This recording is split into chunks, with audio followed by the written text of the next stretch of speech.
Chapter 1. The Truth Unveiled. The morning of March 25th came grey and bitter to the black gate of Mordor, and Gandalf the White sat his horse, Shadowfax, at the head of 7,000 men who had ridden out from Minas Tirith, knowing they would likely never return. The wind that swept down from the Ephel Duth carried the stench of ash and decay, and something else beneath it, a tremor in the very air, as if the world itself held its breath. Aragorn, son of Arathorn, rode beside the wizard, his weathered face grave beneath the winged crown of Gondor that he had not yet claimed by right. 3 days had passed since the victory at the Pelennor Fields, 3 days since they had looked upon the ruined gates of Minas Tirith and dared to hope that the tide might turn. But hope, Gandalf knew, was a dangerous thing to carry into the very mouth of the enemy's realm. "He comes," said Imrahil of Dol Amroth, his voice cutting through the silence that had fallen over their small army. As was foretold. From the yawning darkness of the Morannon came a figure that made even the hardiest veterans shift in their saddles. Tall he was, and terrible, mounted upon a black horse whose eyes burned like coals. His face was hidden beneath a black helm, save for his mouth, a cruel slash that seemed too wide, too knowing.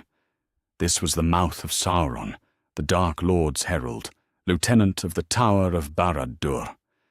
In his hands he bore tokens that made the blood run cold in the veins of those who beheld them, a small sword, an elven cloak, and a shirt of mithril mail that caught the dim light like captured starfire.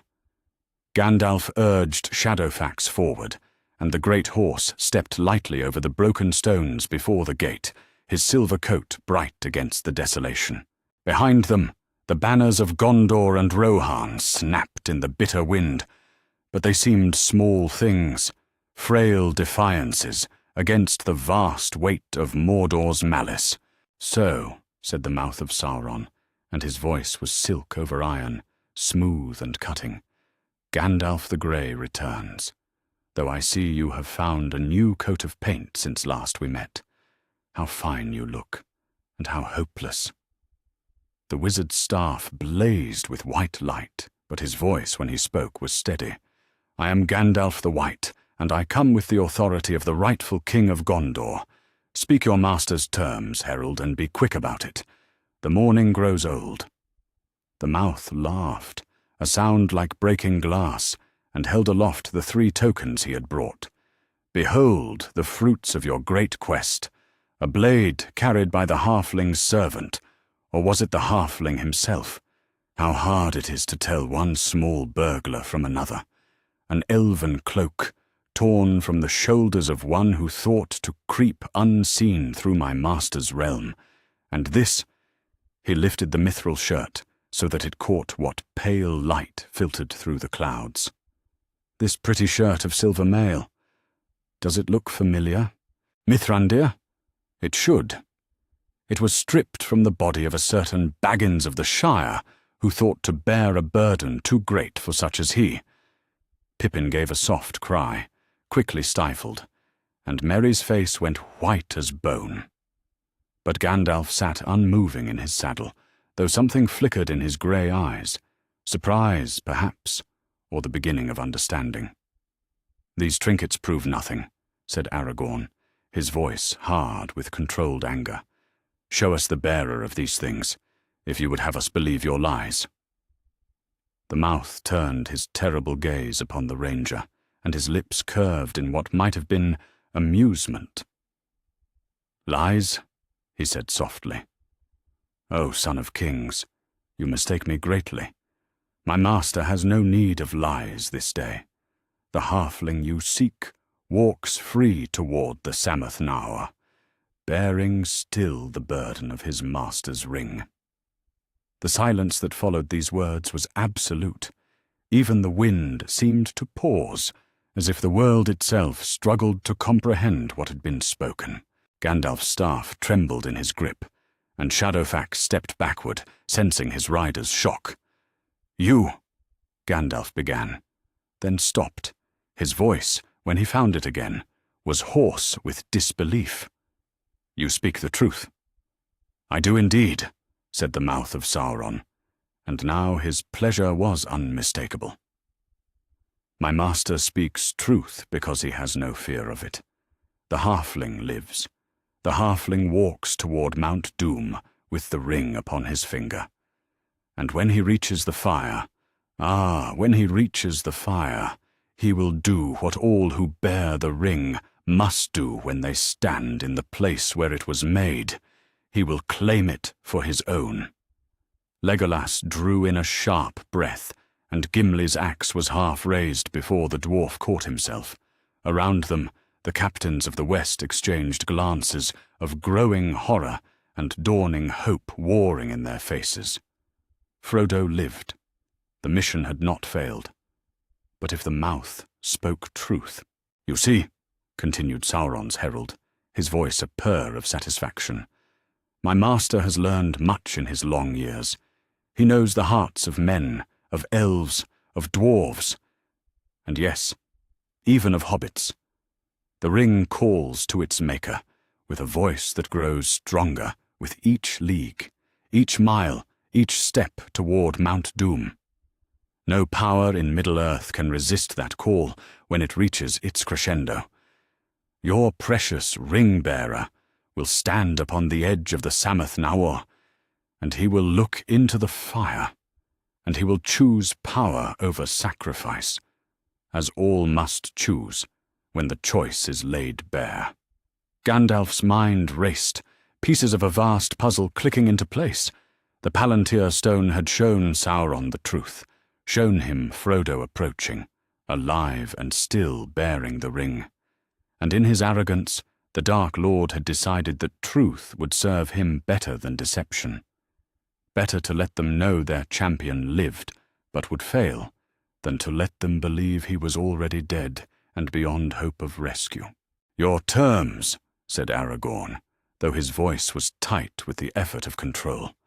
Behind him, 7,000 men waited, and the weight of their trust was a stone in his chest. The mouth gestured grandly toward the broken army before him. "Withdraw across the Anduin," he said. "Lay down your arms. Acknowledge my master as the rightful lord of Middle-earth. Do this now, before the halfling reaches his destination, and when the ring returns to its master's hand, he will be merciful. You will be allowed to live as servants, not as corpses."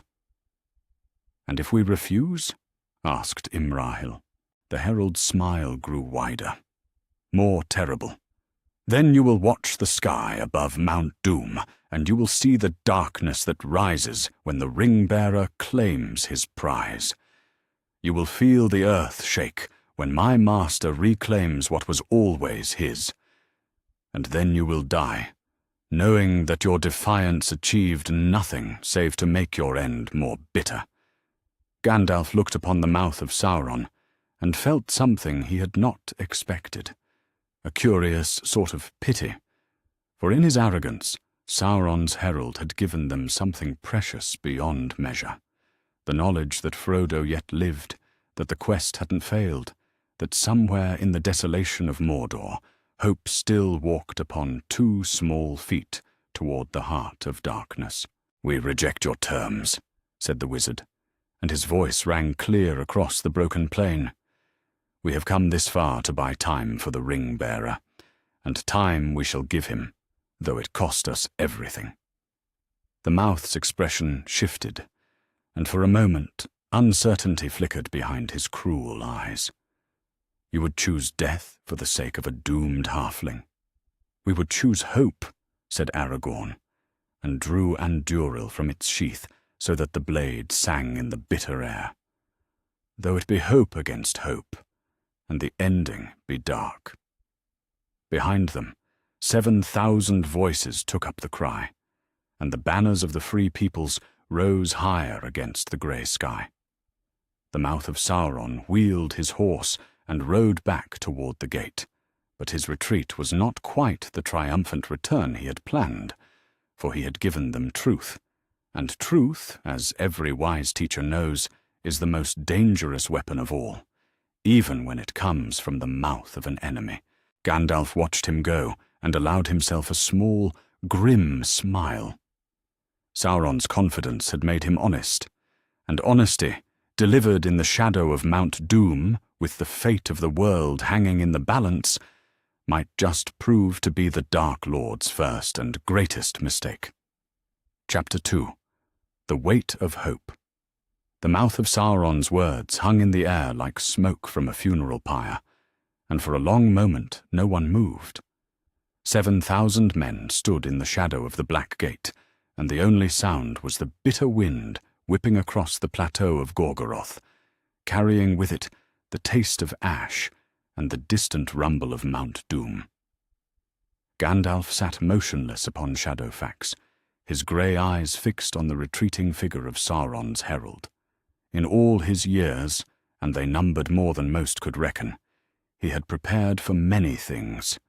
He had prepared for lies, for threats, for the display of captured tokens meant to break their will. He had not prepared for the truth. Frodo lives.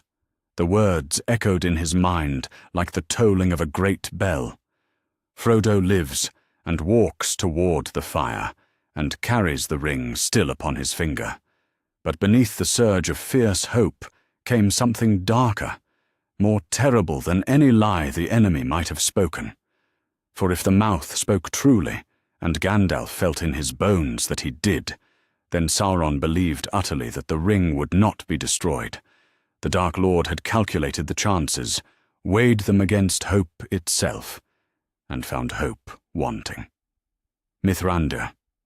Aragorn's voice was low, meant for the wizard's ears alone. Can it be true?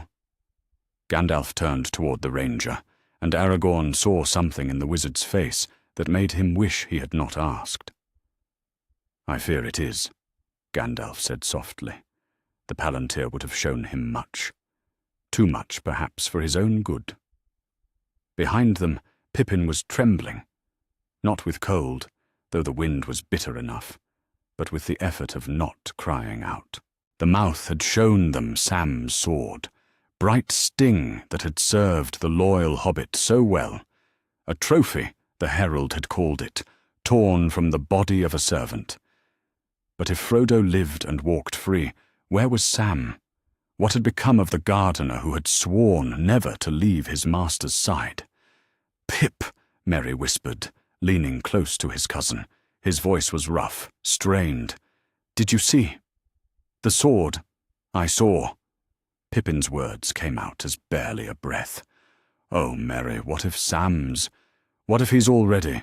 Hush! Said Merry fiercely, though his own hands shook as he gripped his pony's reins. We don't know. The mouth said nothing of Sam's fate. Nothing certain. But even as he spoke the words, Merry felt the weight of them ring hollow. If Sam lived, why had his sword been taken? If he lived, why had the mouth not mentioned the faithful servant who had sworn to see the quest through to its end? The questions circled in his mind like carrion birds, and each one brought fresh pain. Legolas had drawn his bow, though there was no target save the empty air. His elven eyes were fixed on the distant peak of Mount Doom, where a thin column of smoke rose into the grey sky. Somewhere beneath that mountain, in tunnels carved from living rock, the fire burned that could unmake the Ring of Power, and somewhere, perhaps even now, a small figure in torn clothes was climbing toward that fire, carrying a burden that had broken minds far stronger than his. How long? The elf asked, not taking his eyes from the mountain. How long would it take a hobbit to reach the Samath Nor, from where last we knew them to be? Gandalf considered. Days of travel, hard and desperate, across the desolation of Mordor. Frodo had been near the borders of that evil land when last the wizard had knowledge of him. Hours, he said at last, and the word fell like a stone into still water. Perhaps only ours if they have come far already. Perhaps less. Gimli spat into the dust. Then what are we doing here, Gandalf the White? What purpose does this army serve if the quest stands or falls without us? The same purpose it has always served, said Aragorn, and there was steel in his voice now, the sound of a king coming into his own. We are the stone cast to draw the hound's attention. We are the bright banner that catches the enemy's eye, while the true work is done in darkness and secrecy. He raised his voice then, so that all the captains might hear. The ring-bearer lives. He has come farther than we dared hope, deeper into the enemy's realm than any of us believed possible. Now he faces his greatest trial, and we shall give him what aid we can. We shall make such noise and show such defiance that every orc in Mordor will turn its gaze upon us. Let Sauron's eyes be filled with the sight of our banners. Let his ears ring with our battle cries. Let him think of nothing save the army that dares to stand before his very gates. A murmur ran through the ranks, and Gandalf saw shoulders straighten, hands grip weapons with new purpose. Hope, he thought, was indeed a dangerous thing, but it was also the most powerful weapon in their arsenal.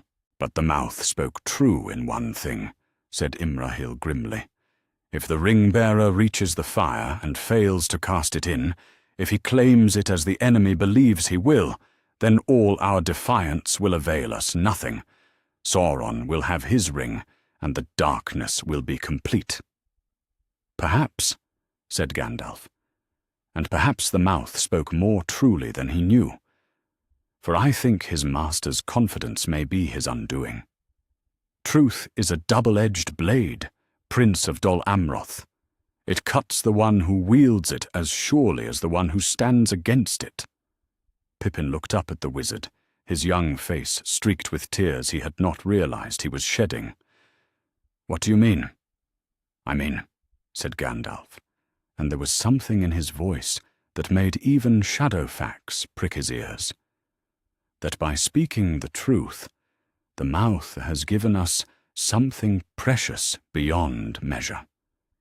He has told us that our friend yet lives, that the quest has not failed, that hope remains even in this darkest hour, and more than that, he has revealed his master's mind.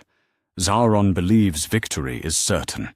He believes the ring cannot be destroyed, and because he believes it, he has grown careless.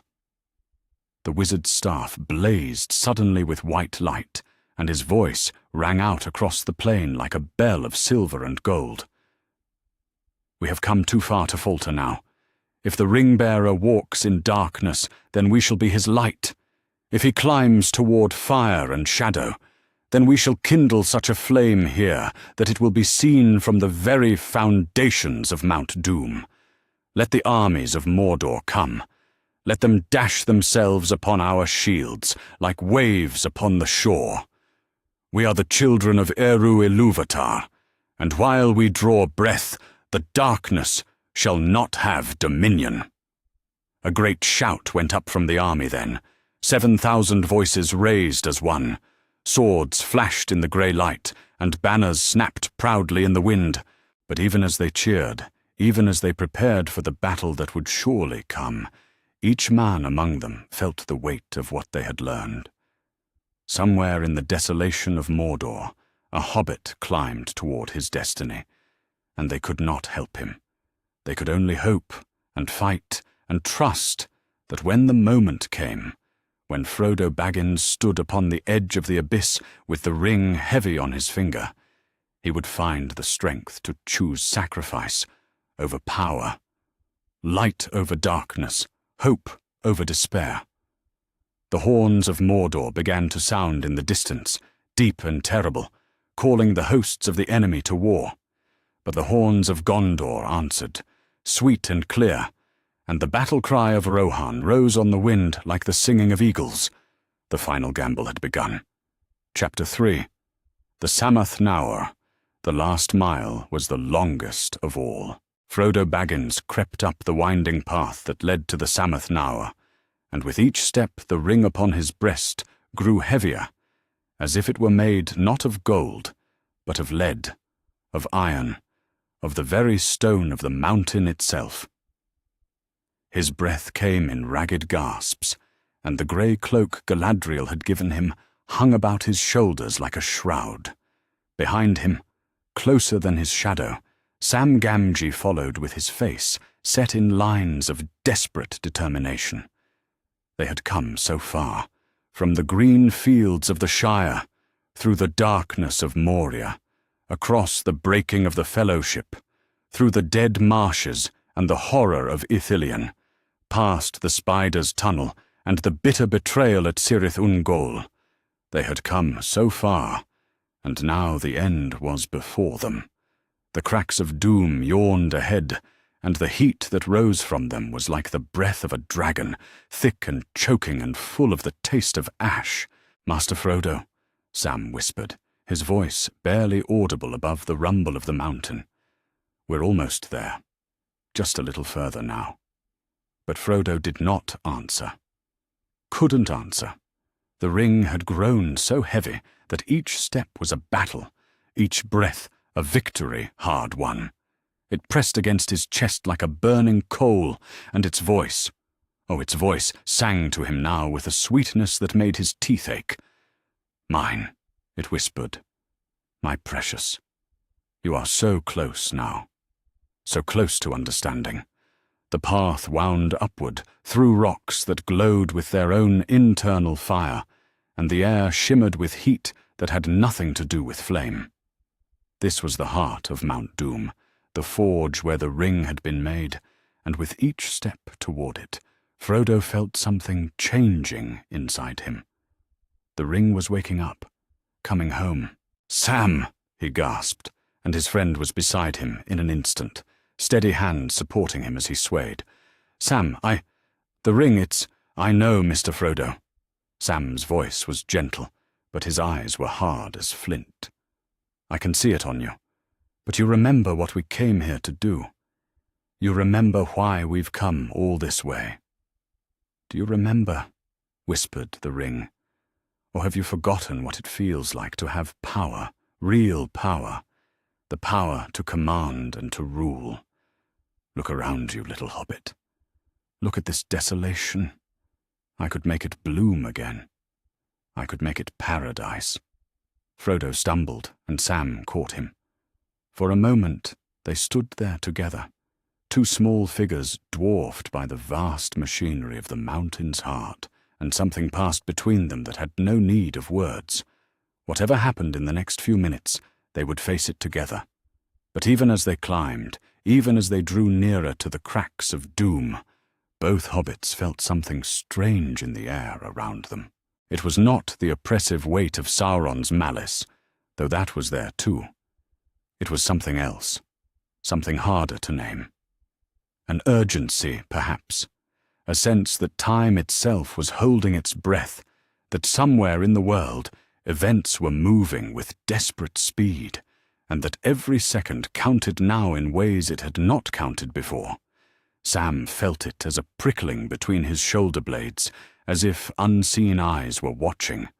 Frodo felt it as a strange lightness beneath the ring's terrible weight, as if some burden he hadn't known he carried had suddenly been lifted.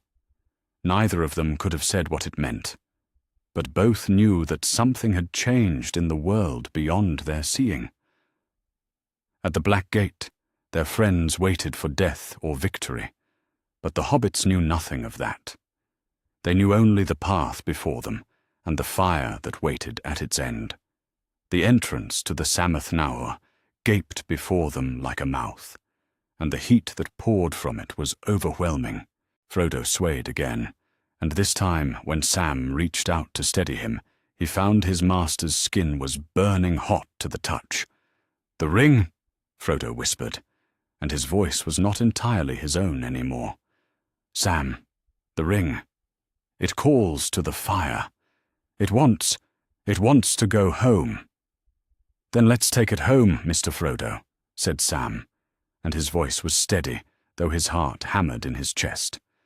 "Let's take it home and be done with it." They stepped into the chamber of the Samath Nahor, and the world exploded into fire and light. The cracks of doom yawned before them, a chasm that seemed to fall away into the very heart of the earth. Rivers of molten rock flowed far below, and the heat was so intense that Frodo's hair began to smoulder. This was it. This was the place. The ring knew it and sang in triumph. "Here," it whispered, "here where I was born, here where I belong. Look, little master, look into the fire and see what you could become." Frodo looked and saw himself robed in power, crowned with flame, master of all Middle-earth, saw the Shire blooming under his care, its people happy and safe forever, saw the ending of war, of suffering, of want.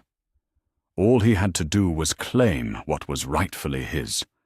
All he had to do was take the ring for his own, and the power to heal the world would be his. "I can't," he whispered, and took a step toward the edge. "Sam, I can't. The ring, it's too strong. I can't." But even as he spoke, even as the ring's voice rose to a crescendo of sweet temptation, Frodo felt that strange urgency again. Somewhere, somehow, his name was being spoken. Somewhere, people who loved him were counting on him. He could not see them, could not know that at this very moment Gandalf raised his staff in defiance, and Aragorn drew his sword for the final battle. But he felt them nonetheless. Felt their hope, their trust, their absolute faith that he would find a way to do what must be done. "The ring is mine!" he cried suddenly, and the words echoed off the walls of the chamber like thunder. Sam cried out in horror, but even as he did, even as Frodo slipped the ring onto his finger and vanished from sight, neither hobbit saw the small, grey figure that had been creeping along the walls of the chamber. Neither saw the gleaming eyes or heard the soft hiss of breath drawn in anticipation. Gollum had been waiting. Gollum had been patient. But patience, like all things, had its limits. The attack came without warning, a snarling fury of teeth and claws that knocked the invisible Frodo sprawling. They fought there on the very edge of destruction, the ring-bearer and the wretched creature who had once borne the ring himself, and their struggle was desperate beyond words. This was no mere battle for survival. This was a war for the soul of Middle-earth itself, fought between two beings who had been driven to the very edge of madness by the thing they both desired. "Give it to us!" shrieked Gollum, his fingers scrabbling at Frodo's throat. "Give us our precious! We wants it! We needs it!" But Frodo fought back with a strength he had not known he possessed, and for a moment, just a moment, it seemed he might prevail. The ring blazed on his finger, and its power flowed through him like fire through his veins. He could win this fight. He could cast Gollum into the fire and keep the ring for himself. And who would gainsay him? Who would dare challenge the master of the ruling ring? The chamber shook with the force of their struggle, and far below, the fire roared its ancient hunger. But above them, unknown to either combatant, the fate of the world hung suspended on the thinnest of threads. And somewhere in the darkness beyond sight, in the place where all such struggles are decided, the music that shapes the world played a new note, harsh and strange, and full of possibility. Chapter 4. The Fire and the Darkness. The bite was swift and sure. Gollum's teeth found their mark, and Frodo's scream echoed through the chamber of the Samath Nor as his finger, and the ring upon it, was torn away. The creature that had once been called Smeargol danced in ecstasy, holding aloft his prize, his precious, his birthday present that had been stolen so long ago. "Precious! Precious!" Gollum shrieked, and his voice was pure joy, pure madness, pure triumph. He held the ring high above his head, and it caught the light of the fire below and blazed like a star. "We has it! We has it at last!" Sam scrambled toward his master, who knelt, clutching his maimed hand to his chest, blood streaming between his fingers. But even as the gardener reached for Frodo, even as he sought to staunch the wound, his eyes were drawn to the sight of Gollum capering on the very edge of the precipice. The creature was dancing with the ring held high, dancing with pure, mindless joy. Dancing backward toward the cracks of doom. "No," Sam breathed. "No, you don't understand." But Gollum did not hear. Couldn't hear. There was nothing in all the world save himself and his precious, and the ecstasy of having it back at last. He spun and capered, and his feet, cracked and hardened by years of crawling through tunnels and caves, found the crumbling edge of the precipice. For one impossible moment, he hung there in the air, the ring still clutched in his hands, his eyes wide with sudden understanding. Then he fell, shrieking, not with fear but with joy, down into the molten heart of Mount Doom. The ring fell with him. The moment it touched the fire in which it had been forged, the fire that was its birthplace and its doom, the world exploded. Not with sound, though the roar that erupted from Mount Doom could be heard from Edoras to the Grey Havens. Not with light, though the column of flame that shot up from the mountain's peak outshone the sun. The world exploded with the sudden, terrible absence of something that had been woven into the very fabric of Middle-earth for 3,000 years. The ring was unmade, and with it, the power that had held the Dark Lord's realm together crumbled like sand. Frodo felt it first, felt the sudden lifting of a weight he had carried so long that he had forgotten what it felt like to breathe freely. The crushing burden that had pressed down on his soul since that day in Bag End, when Gandalf had thrown the simple gold band into the fire, was gone, swept away like smoke before a wind. He gasped, and the air filled his lungs without effort for the first time in months. "It's gone," he whispered, and tears streamed down his face. "Sam, it's gone. I can't feel it anymore." But Sam was looking up at the ceiling of the chamber, where cracks were spreading like spiderwebs across the stone. Mount Doom was shaking itself apart, and they were at the very heart of it. "Mr. Frodo," Sam said urgently, pulling his master to his feet. "Mr. Frodo, we have to go. The mountain—" The mountain was coming down around them. But even as they stumbled toward the entrance of the Samath Nar, even as the world shook and burned around them, neither hobbit could know that 60 miles away, at the Black Gate of Mordor, their friends felt the change as well. The mouth of Sauron had been advancing on them with measured steps, his black horse prancing with each deliberate pace. Behind him, the gates of the Morannon were opening wider, disgorging rank upon rank of orcs and trolls and things that had no names. The herald's cruel smile had grown wider with each moment, for he could taste victory on the air like wine. "Choose quickly," he called out to the captains of the West. "My master grows impatient. Will you kneel, or will you burn?" Aragorn raised Andúril, and the blade caught what pale light filtered through the clouds. "We have made our choice, Herald of Darkness. We reject your terms. We reject your master. And we—" He never finished the sentence. The scream that split the air in that moment was not the cry of any living thing. It was the sound of a god dying, of power unraveling, of a will that had dominated half the world for an age, suddenly snuffed out like a candle flame. It came from everywhere and nowhere, from the very stones beneath their feet and the sky above their heads. Sauron's scream. The mouth of Sauron's confident expression vanished as if it had never been. His face went white as bone, and his hands flew to his throat as he gasped for air that would not come. He could feel it, feel his master's power breaking apart, feel the dark tower that had been the center of his world crumbling into ruin. "No," he whispered. "No, it cannot be. The halfling was supposed to fail."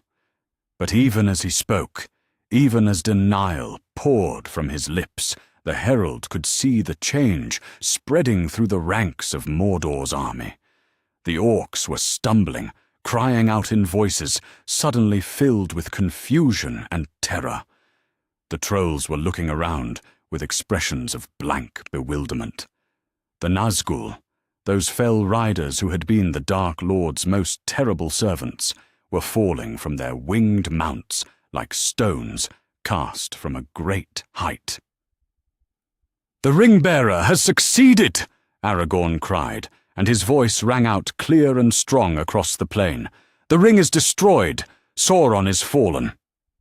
A great shout went up from the army of the West, 7,000 voices, raised in triumph and disbelief.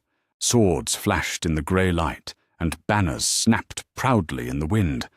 But the armies of Mordor, those armies that had seemed so vast and terrible just moments before, were breaking apart like waves against a shore.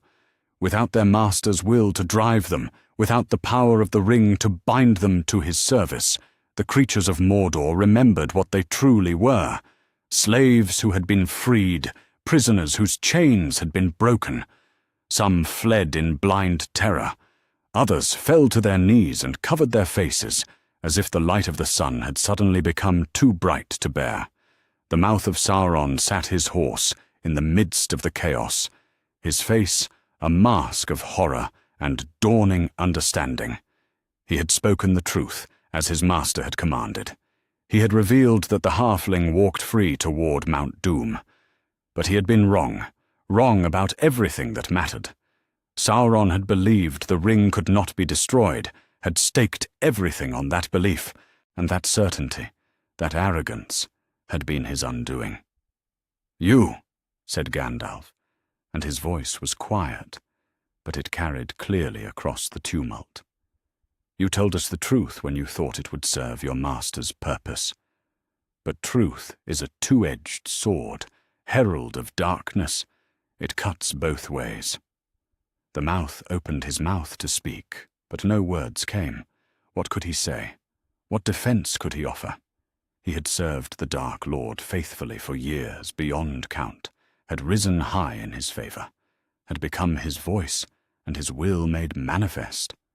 And in the end, in the final moment, he had been the instrument of his master's defeat. In the distance, on the horizon where Mount Doom raised its peak above the desolation of Mordor, a column of fire rose into the sky. And beyond that, dimly visible through the smoke and ash, the tower of Barad-dûr was falling.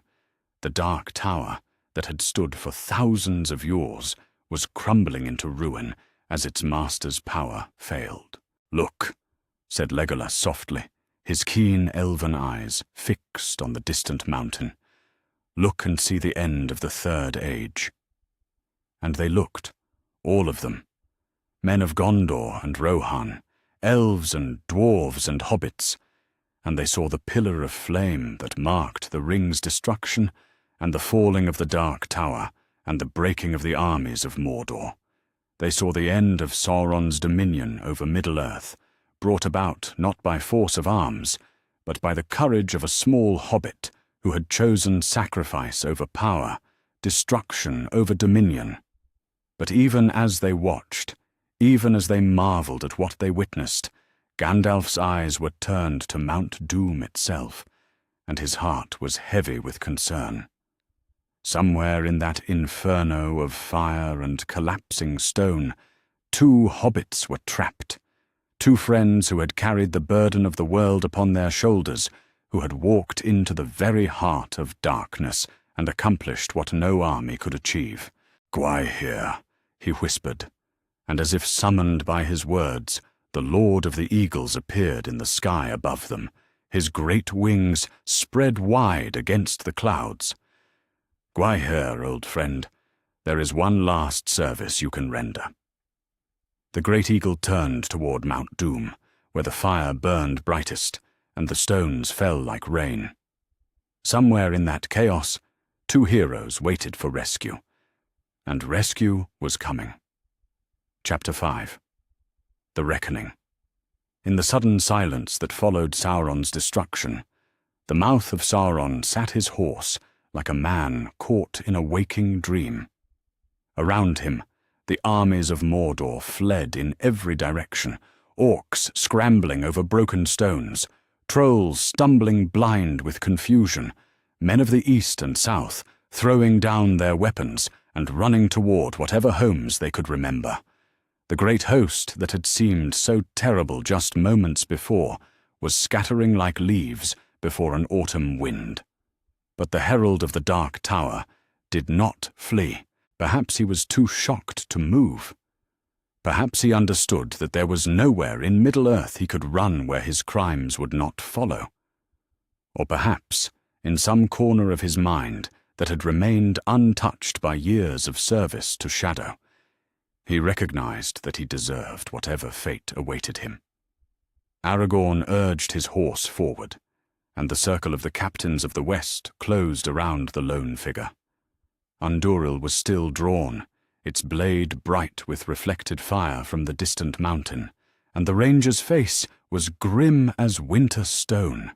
For long moments no one spoke. The only sounds were the distant cries of fleeing orcs and the rumble of Mount Doom as it continued to shake itself apart. "Well," said Aragorn at last, and his voice was quiet, but it carried clearly in the strange stillness. "Here we are, herald of darkness. Your master is fallen. His tower is in ruins. His armies have fled. What have you to say for yourself?" The mouth of Sauron looked up at him, and for the first time since any of them had known him, his cruel smile was gone. His face beneath the black helm was drawn and pale, aged beyond his years by the sudden loss of the power that had sustained him. When he spoke, his voice was a whisper. "I spoke the truth," he said, and the words seemed to cost him great effort. "My master commanded it, and I obeyed. I spoke the truth, and it has destroyed us all." Gimli hefted his axe, and his eyes were hard as flint. "Truth? You call it truth to threaten torture, to mock the courage of brave hobbits, to serve the will of darkness for years beyond count?" "I told you the halfling lived," the mouth said, and there was something almost like wonder in his voice. "I told you he walked toward Mount Doom with the ring. I told you he would reach the fire. Every word was truth, the first truth I had spoken in decades of service to my master." Gandalf urged Shadowfax closer, his grey eyes studying the fallen herald with something that might have been pity. "And why did you speak the truth? In all your years of service, why choose honesty in that moment?" The mouth's laugh was bitter as ash. "Because my master commanded it. Because Sauron believed utterly, that the ring couldn't be destroyed. He had seen into the halfling's heart with the Palantir. He knew the ring's power, knew how it would call to itself when it came near the fire. He believed the ring-bearer would fail at the last moment, would claim the ring as Isildur did before him. And so he commanded truth, thinking it would serve his purpose better than lies." The words fell into silence, like stones into deep water. Around them, the captains of the West exchanged glances, and Aragorn felt the weight of their expectations settling upon his shoulders. He was not yet king, would not be crowned until they returned to Minas Tirith, but already they looked to him for judgment, for the wisdom that would shape the new age. "You served evil willingly," said Legolas, his voice sharp as his arrows. "You rose high in the Dark Lord's favor, became his voice and his will. How many suffered because of your words? How many died because of your counsel?" "Countless thousands," the mouth admitted, and he did not try to deny it. "I served the Dark Lord faithfully, and I served him well. I have blood on my hands that will never wash clean." "Then why should we not execute you here and now?" asked Imrahil of Dol Amroth. "Justice demands payment for such crimes." The herald looked up at the prince, and something flickered in his eyes. Not defiance, but a kind of desperate honesty that was painful to witness. "I do not ask for mercy because I deserve it," he said. "I ask for mercy because of what my honesty has wrought. I spoke the truth about the ring-bearer, and that truth, however unintentionally, served your cause. The Dark Lord's certainty became his downfall, and I was the instrument of it. Merry and Pippin had been silent through the exchange, but now Pippin spurred his pony forward.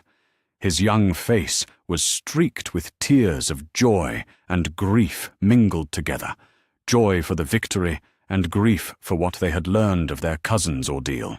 "You showed us Sam's sword," Pippin said, and his voice shook with emotion. "You let us think he was dead. You would have tortured us with that thought if you could have?" The mouth's face crumpled. "Yes," he said simply. "I would have. That was the plan, to break your spirits with the sight of your friend's captured possessions. But the sword was taken from an orc who had fought the halflings near Ithilien. I knew nothing of the servant's fate, only that the blade had been brought to me as a trophy." Gandalf leaned forward in his saddle, and when he spoke, his words carried the weight of long years and hard-won wisdom. "Do you repent of your service to darkness? Not because you fear death, not because your master has fallen, but because you have seen the cost of your choices?" The question hung in the air, and for a long moment the mouth did not answer. When he finally spoke, his voice was raw with something that might have been anguish. "I repent," he said, "but repentance is easy when the shadow has lifted and the light has come. What value is there in sorrow that comes only after defeat?" "More value than you might think," said Gandalf gently, "for it was your honesty, your unexpected, commanded honesty, that gave us hope in our darkest hour. We knew our friend lived. We knew the quest had not failed, and that knowledge gave us the strength to stand here and buy the time that was needed." Aragorn felt the weight of the moment settling around them like a cloak.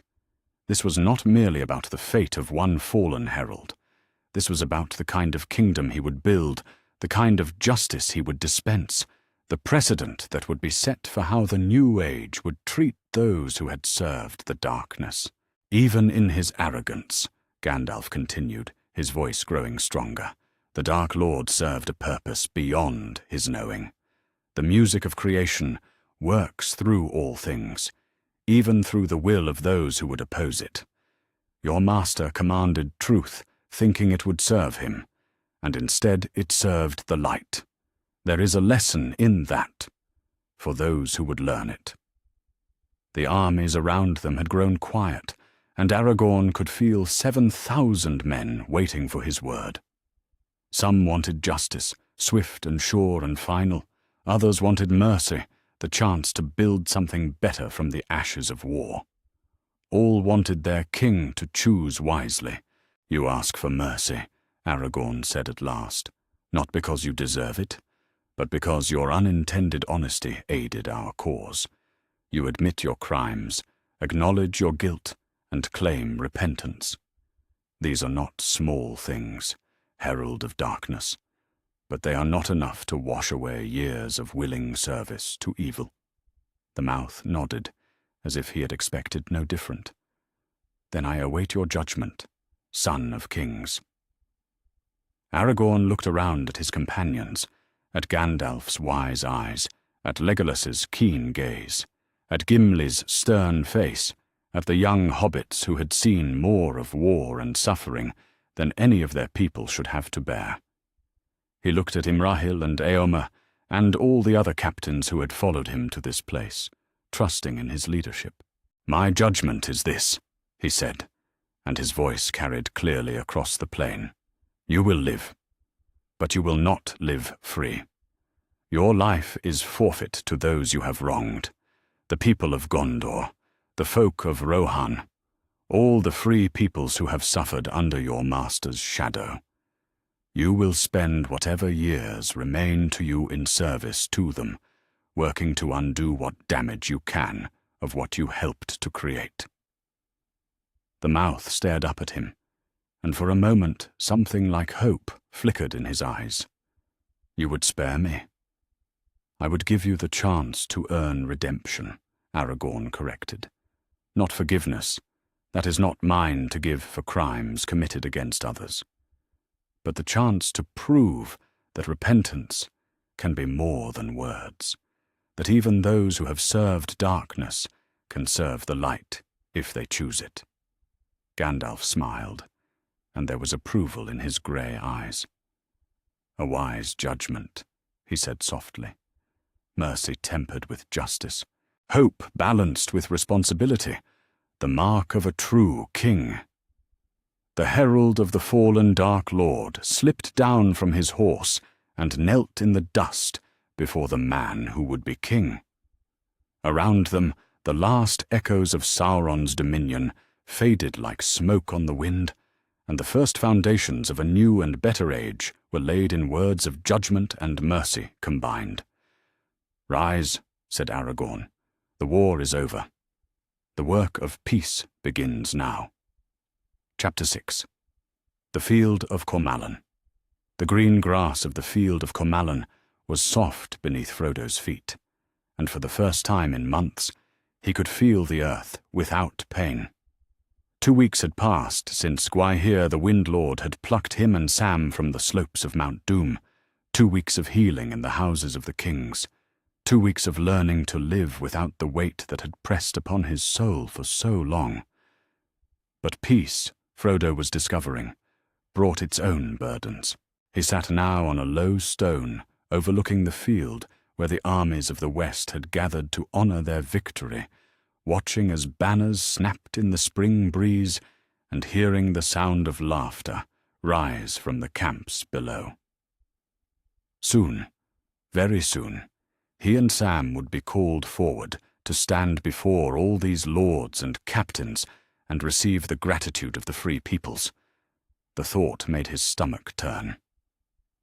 "You're thinking too loud again, Mr. Frodo," said Sam, settling down beside him on the stone.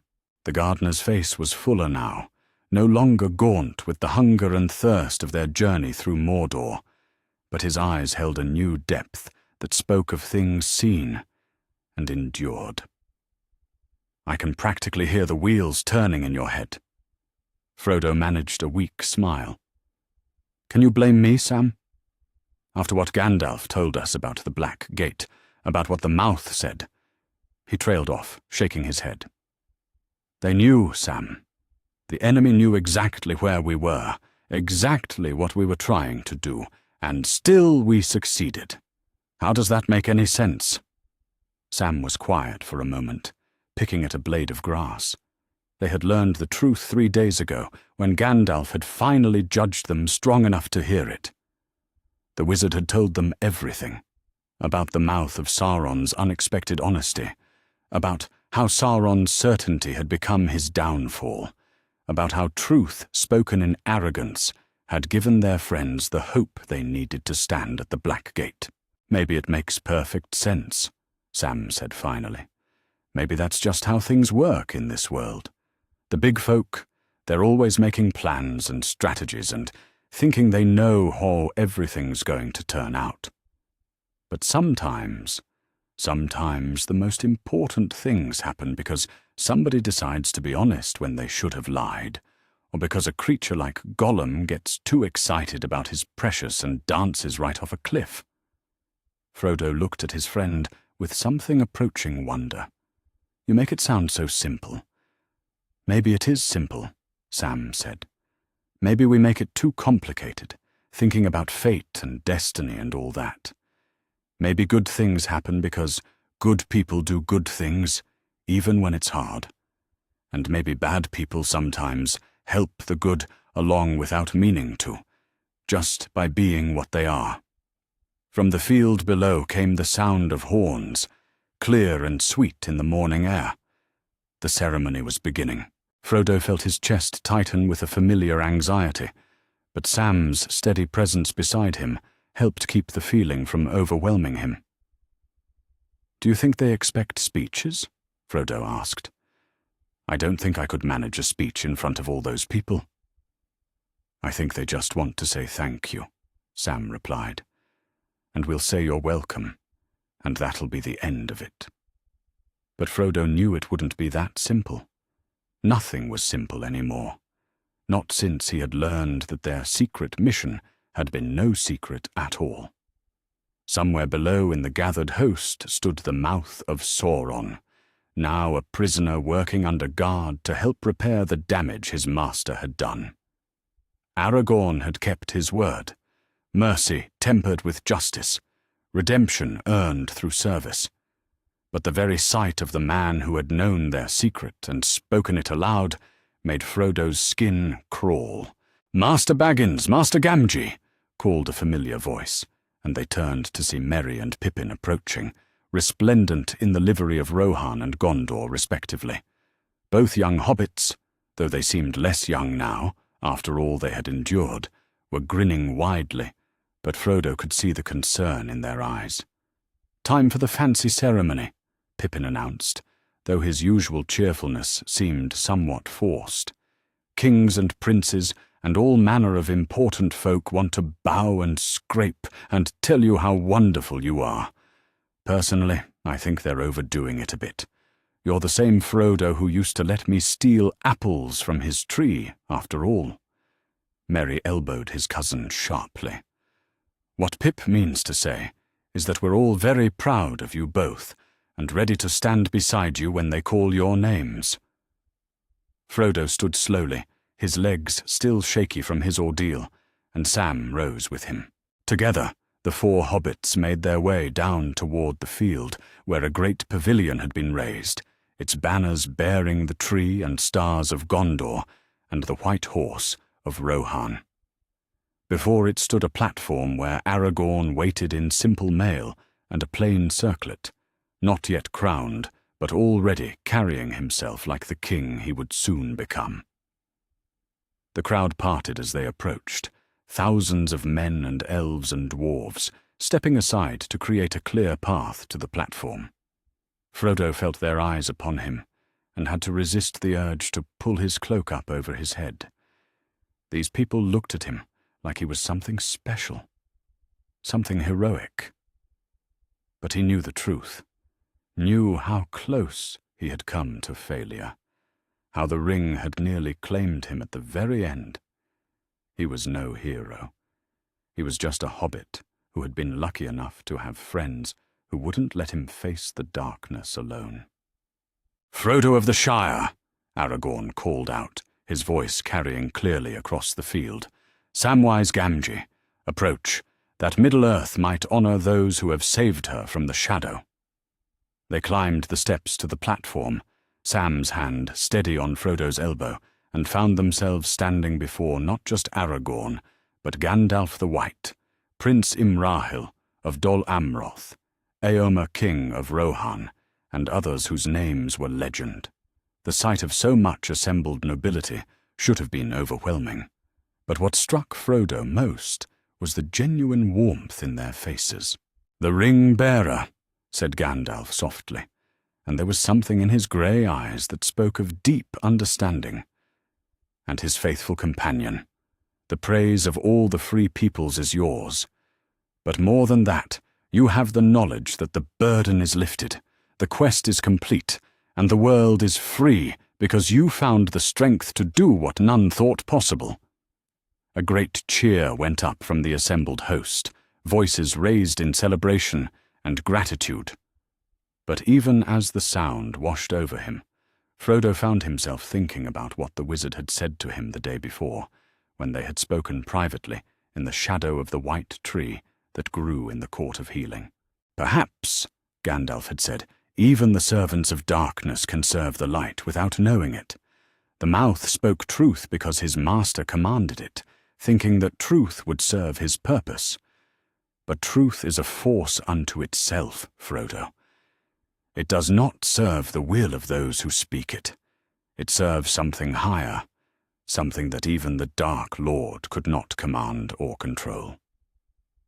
The ceremony continued around him, words of praise, gifts offered and received, songs sung in the ancient tongues.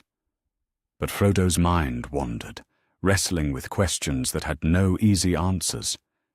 If good could come from evil intentions, if truth could serve the light even when spoken by servants of darkness, then what did that mean about choice, about responsibility, about the nature of the world itself? He felt Sam's hand squeeze his shoulder gently and realized that his friend was watching him with concern. "You all right, Mr. Frodo?" "Yes," Frodo said, and was surprised to find that he meant it. "Yes, I think I am. Or I will be, given time."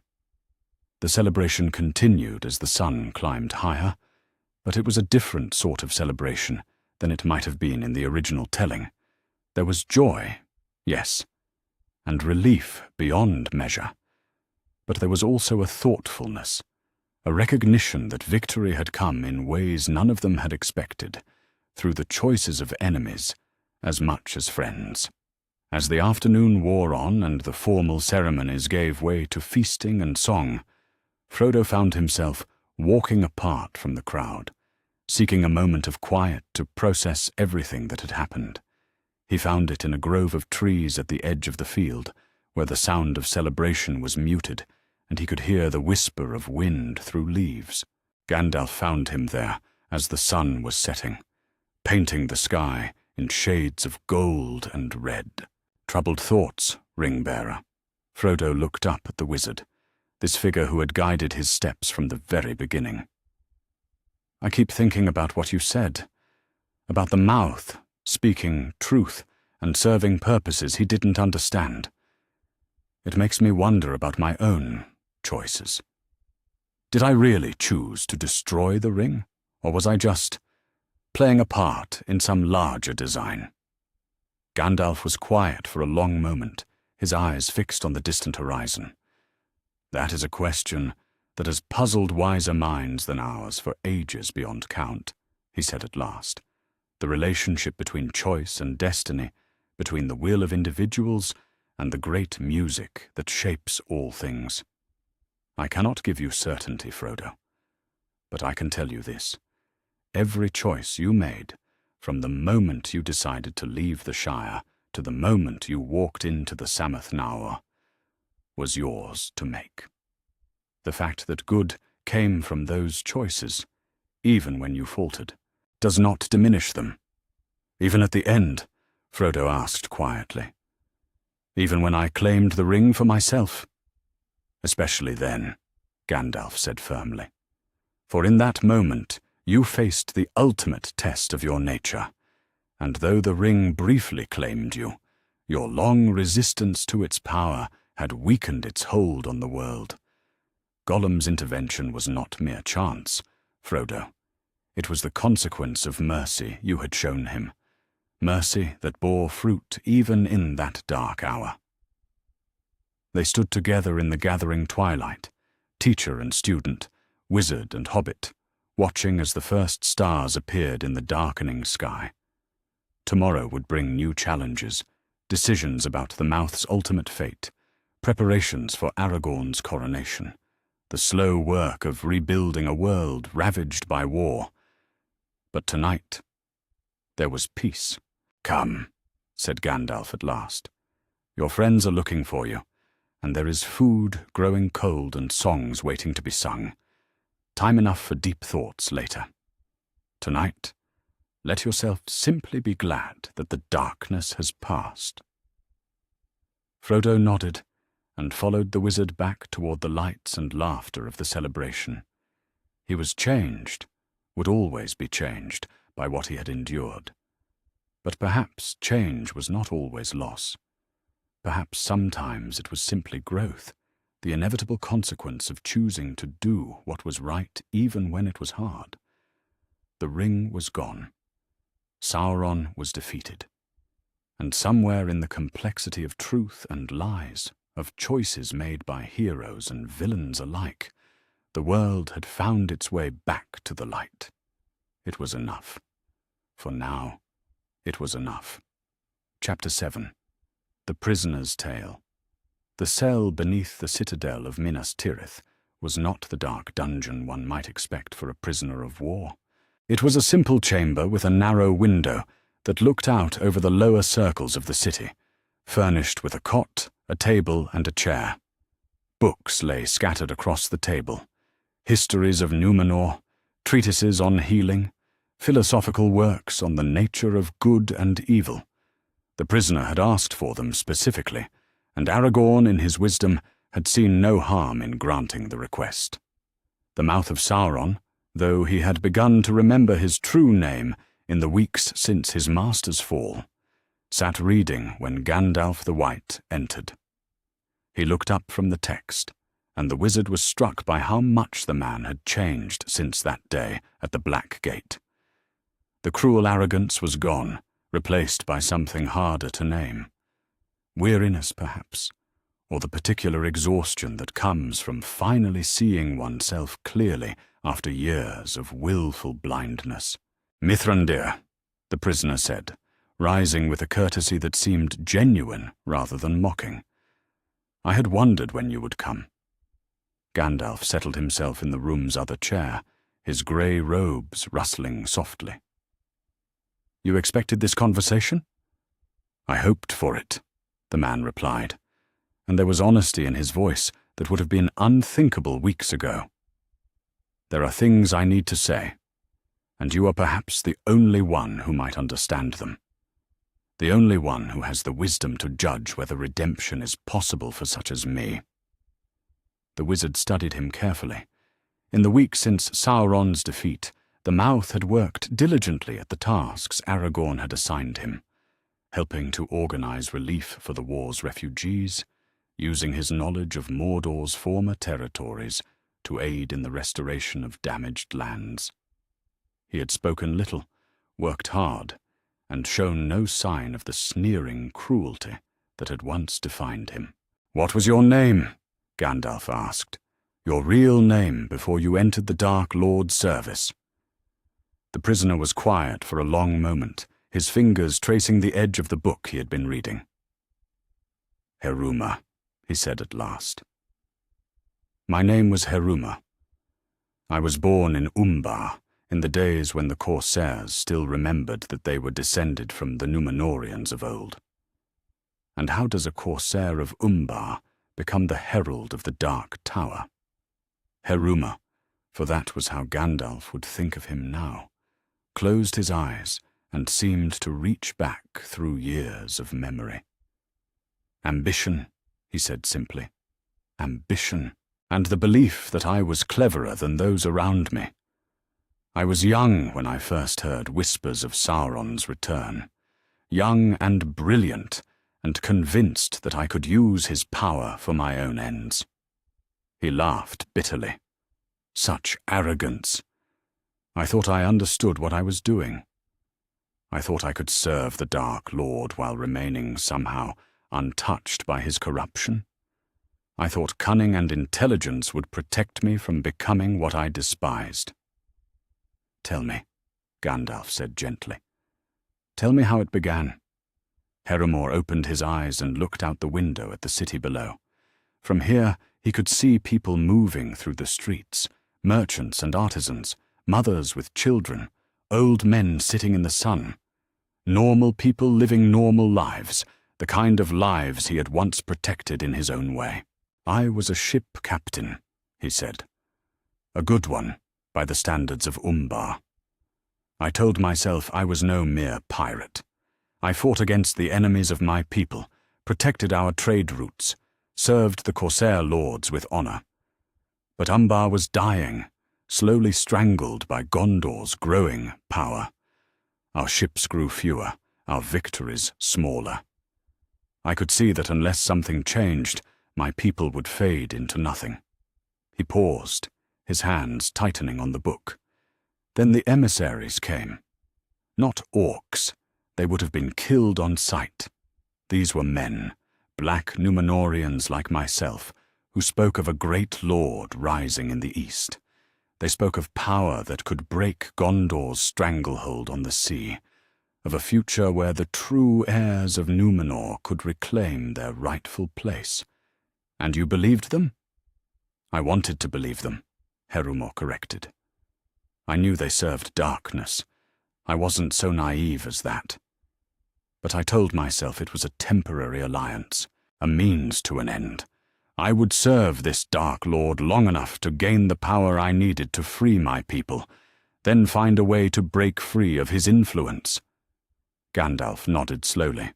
He had seen such reasoning before, had watched good men make small compromises that led to greater ones, each step seeming reasonable until they found themselves in places they had never intended to go. "What changed?" the wizard asked. "Everything," Herumor said, and his voice dropped to barely above a whisper. "The first time I entered Barad-dûr, I thought I was still the same man who had captained ships and fought for his people's freedom. But Sauron sees into hearts. Mithrandir. He finds the darkness that lives in every soul and feeds it, nurtures it, makes it grow until it crowds out everything else." He stood and walked to the window, his back to Gandalf. He showed me visions of what could be. Umbar restored to greatness, fleets that would dwarf anything Gondor could muster, power that would make the Corsair lords seem like children. All I had to do was serve him faithfully, use my gifts in his service. The cunning I had always prided myself on, the intelligence that had made me a successful captain, these became tools of oppression and cruelty. "You could have resisted," Gandalf said, though his voice held no judgment. "Others have." "Yes," Herumor agreed. "I could have. For a while, I did try. I told myself I was still serving my people's interests, still working toward their freedom. But with each year that passed, with each task I completed for the Dark Lord, I found it easier to justify the cruelties, easier to embrace the power he offered. Eventually, I stopped trying to justify anything at all." He turned back to face Gandalf, and the wizard could see the weight of memory in his eyes. "I became skilled at what he required: deception, intimidation, the breaking of wills and spirits. I learned to speak with his voice, to carry his malice into every corner of his realm. I forgot Herumor the ship captain, and became simply the mouth of Sauron, herald of the Dark Tower. And yet," Gandalf said, "when the moment came, when you stood before the Black Gate with the fate of Middle-earth hanging in the balance, you spoke the truth." Herumor's face crumpled, and for a moment he looked like nothing so much as a man who had just realized the magnitude of his own folly. "He commanded it," he said. "My master commanded absolute honesty, and I obeyed, as I always obeyed. He had used the Palantir to see the halfling's approach, had watched him struggle against the ring's influence. Sauron was certain, utterly certain, that no one could resist the ring's call when they stood in the place where it was forged." He sat back down heavily, as if the weight of the memory was too much to bear standing. "I remember the moment when he gave me the command. 'Tell them the truth,' he said.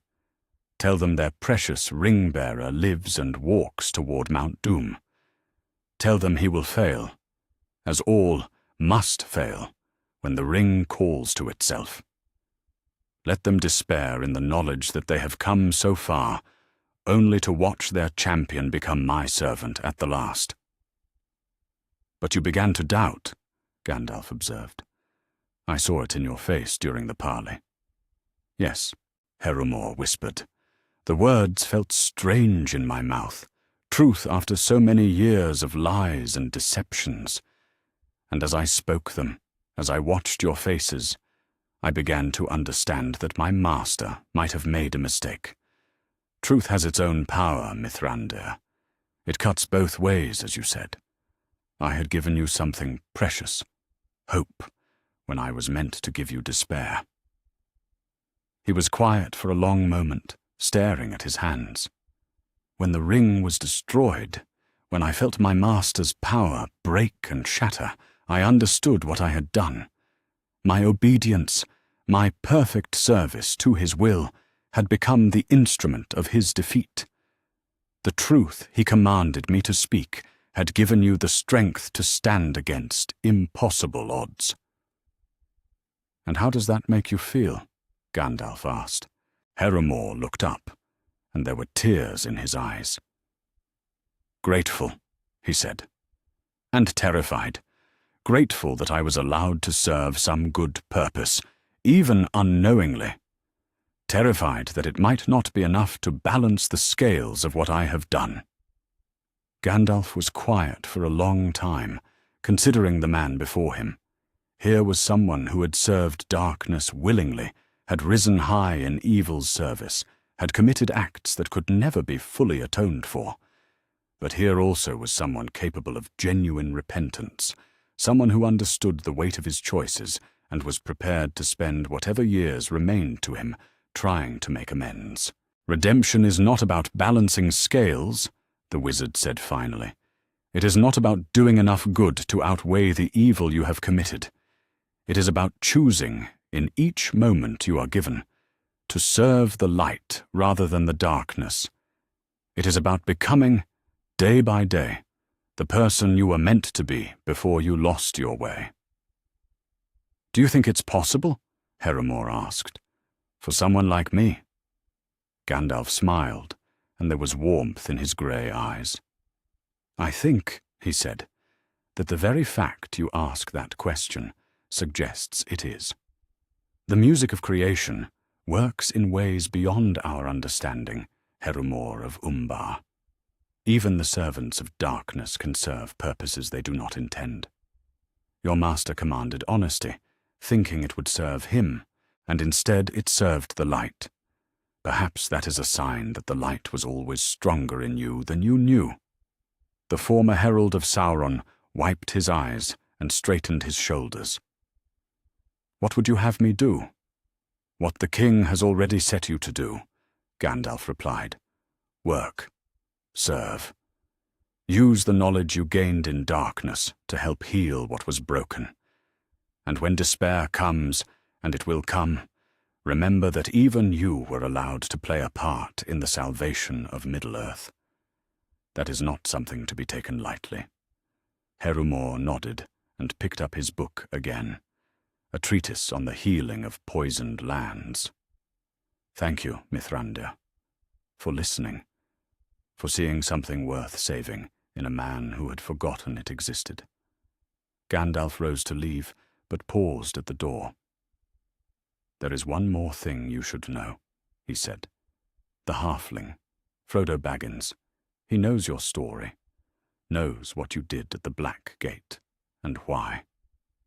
When I told him, he said something that might interest you." "What did he say?"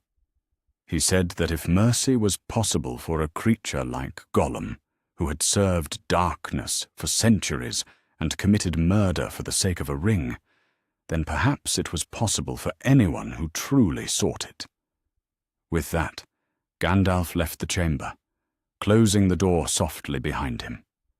Heremor sat alone with his books and his thoughts, and for the first time in decades, he allowed himself to hope that redemption might be more than just a word. Outside the window, the sun was setting over Minas Tirith, painting the white city gold in the dying light. Tomorrow would bring new work, new opportunities to serve the light he had so long opposed. It would not be easy.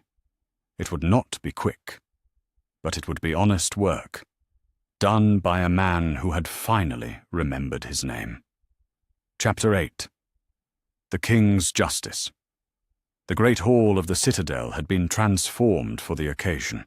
Where once the stewards of Gondor had held court, now the banners of the reunited kingdom hung from the ancient columns, and the throne of Elendel stood ready for the man who would soon claim it.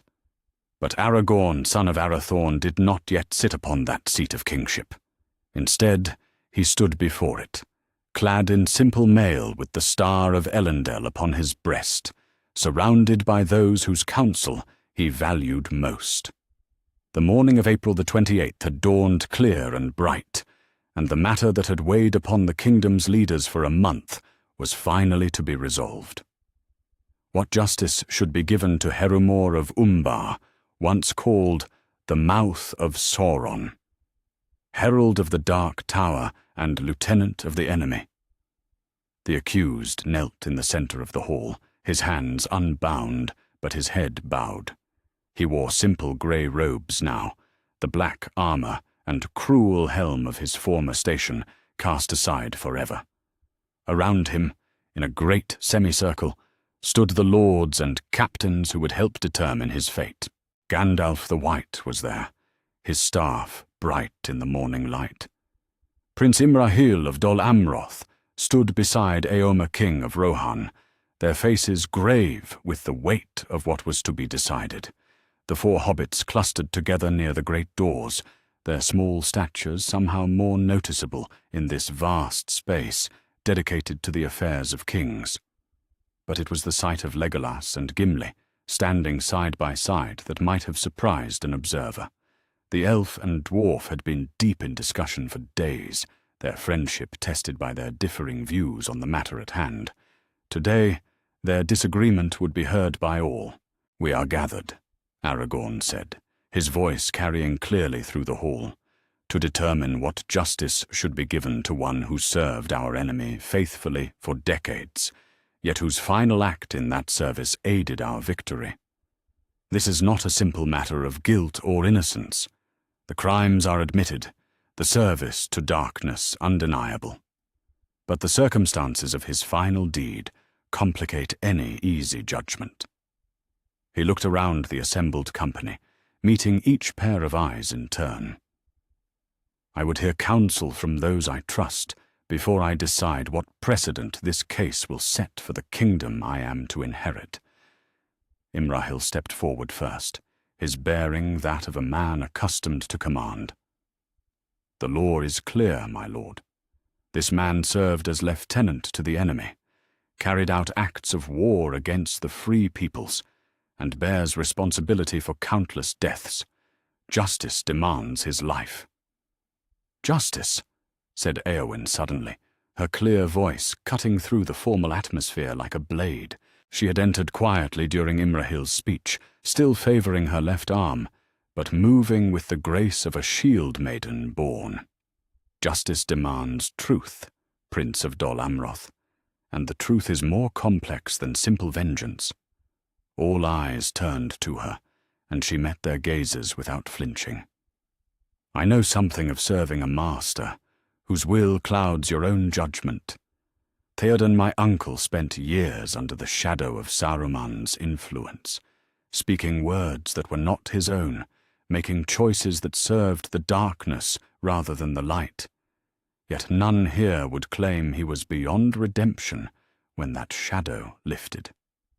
"With respect, Lady Éowyn," said Legolas, his voice careful, "your uncle was bewitched by a wizard's spell. This man chose his path freely, remained on it for decades, and rose to power through willing service to evil." Gimli hefted his axe, though he kept it lowered. "The elf speaks truly. I have no love for the servants of darkness, regardless of what aid they may have accidentally provided.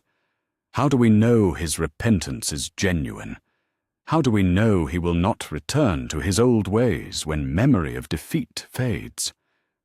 "Because," said a small voice from near the doors, "mercy is not about certainty." Every head turned toward the hobbits, and Frodo stepped forward slowly.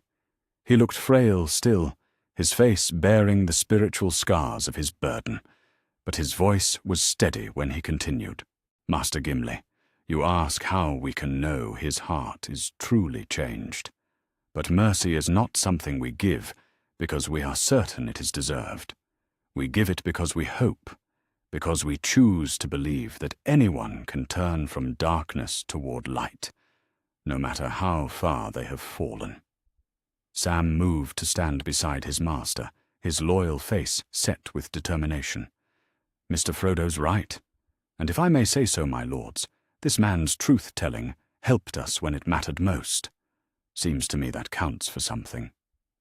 Merry and Pippin nodded vigorously, and Pippin added, "Besides, execution is final. If we're wrong about his redemption, we can always reconsider exile or imprisonment later. But if we're wrong about the execution, well, that can't be undone." Aragorn watched this exchange with growing understanding. Each voice carried weight, each perspective held truth.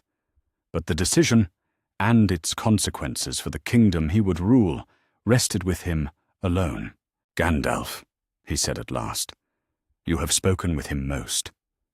What is your judgment?" The wizard stepped forward, his grey eyes thoughtful.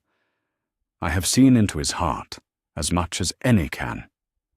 The repentance is real as any I have witnessed. But more than that, his final act in the service of darkness became, through the workings of a wisdom greater than any of us possess, an act that served the light. There is a mystery in that which should not be ignored." "You speak of providence," said Éomer, "of the idea that good can come from evil through forces beyond our understanding. I do not deny such things exist, but does that absolve a man of responsibility for his choices?" "It does not," Gandalf replied firmly, "but it suggests that the purposes of justice may be served in ways we do not expect. This man has committed grave crimes, and he must answer for them. But death may not be the only answer justice demands." Aragorn walked slowly around the kneeling figure of Herumor, considering. The weight of kingship pressed upon him, not just the crown he would soon wear, but the responsibility of setting precedents that would shape how justice was administered for years to come. Too harsh, and mercy would be impossible for any who had served the darkness. Too lenient, and justice would become meaningless. "Stand," he said to the prisoner, and Herumor rose slowly to his feet, his eyes fixed on the floor. "You have heard the counsel given here," Aragorn continued. "You have heard voices calling for your death, and voices calling for mercy. What say you to this? What justice do you believe you deserve?" Herumor was quiet for a long moment. When he spoke, his voice was barely above a whisper. "I deserve death, my lord. For what I have done, for the lives lost because of my service to darkness, death would be just. But I do not seek justice for myself. I seek the chance to serve justice for others. Let me spend whatever years remain to me working to undo the harm I have helped to cause. Let my life be forfeit to those I have wronged, but let it be spent in their service rather than ended in payment for my crimes." The hall fell silent. Even the sound of breathing seemed muted, as everyone waited for Aragorn's judgment. "Very well," the future king said at last. "Here is my decision, and let it serve as precedent for how this kingdom shall treat those who have served our enemies, but seek redemption." He drew Andúril from its sheath, and the blade caught the light streaming through the hall's great windows. "Herumor of Umbar, once called the mouth of Sauron, you are guilty of crimes against the free peoples of Middle-earth. You have served darkness willingly, carried out acts of war and cruelty, and bear responsibility for suffering beyond counting. For these crimes, your life is forfeit." A murmur ran through the assembled company, but Aragorn raised his hand for silence. "However," he continued, "your final act in the service of darkness, the speaking of truth when lies were expected, aided our victory in ways you could not have foreseen.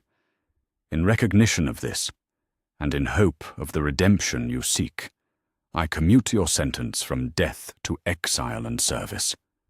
He pointed the sword at Herumor's chest, not in threat, but in formal declaration. "You will never again set foot in the lands of Gondor or Rohan, except by express permission of their kings. You will spend the remainder of your days in the service of those your master's war has displaced, the refugees, the orphaned, the wounded.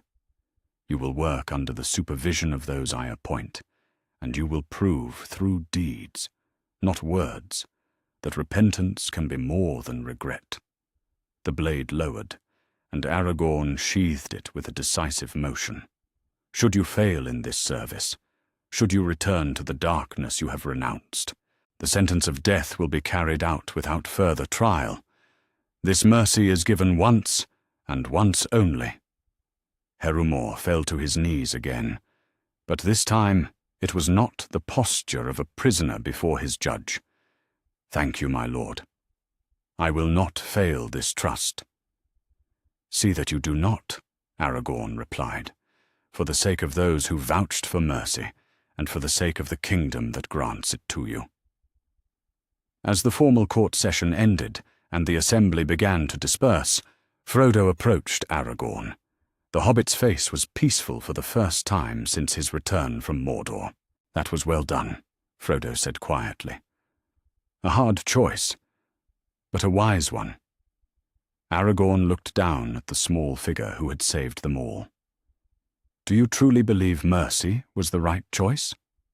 Frodo smiled, and for a moment he looked like the young hobbit who had left the Shire so long ago.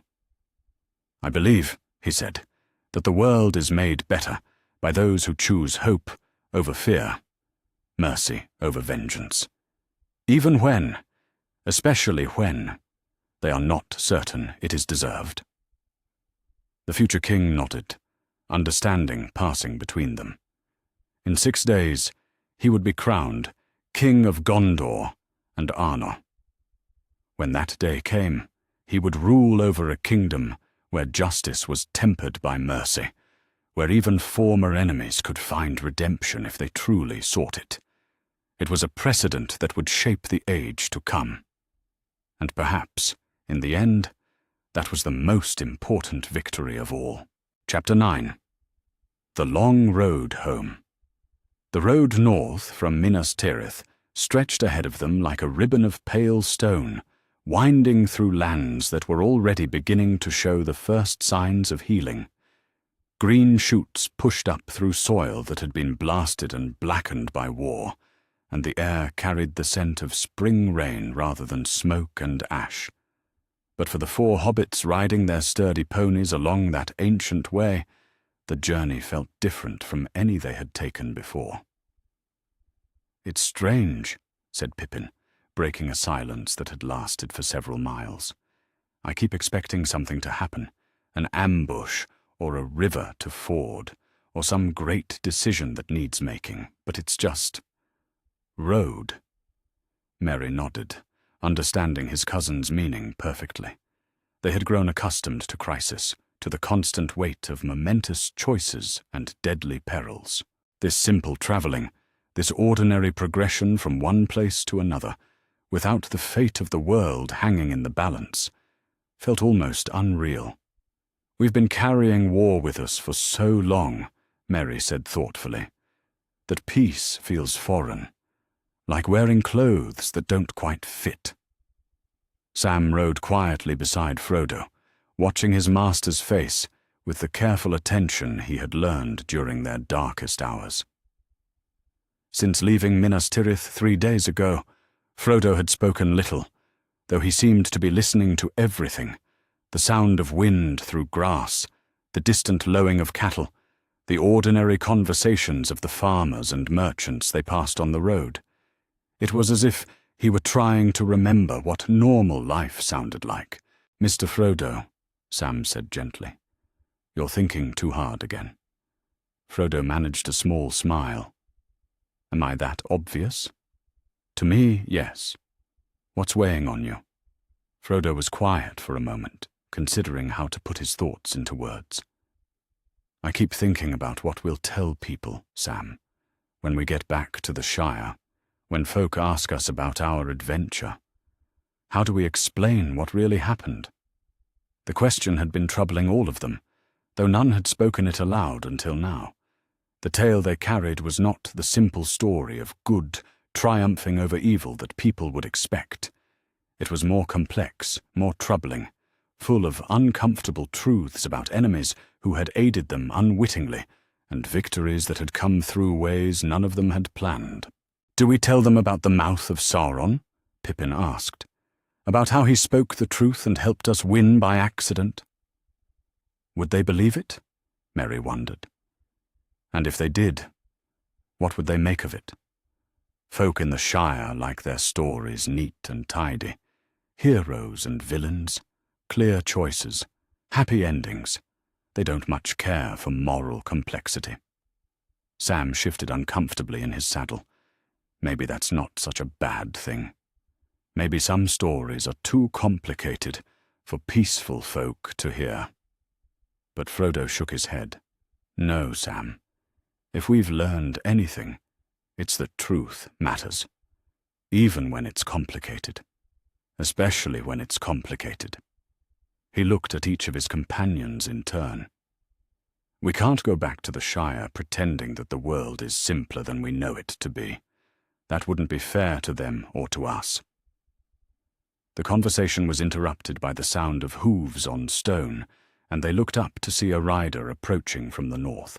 It was a man in the green and brown of the Rangers, one of those who had served under Aragorn in the wild years before he claimed his throne.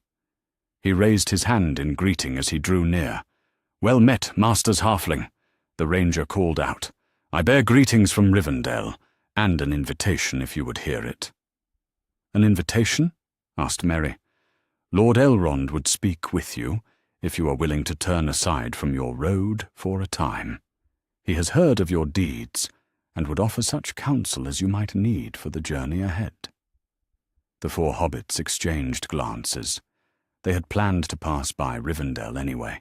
It lay on the most direct route to the Shire, but the idea that Elrond had specifically requested their presence was both flattering and slightly alarming. "Did he say what manner of counsel?" Frodo asked, though he suspected he already knew the answer.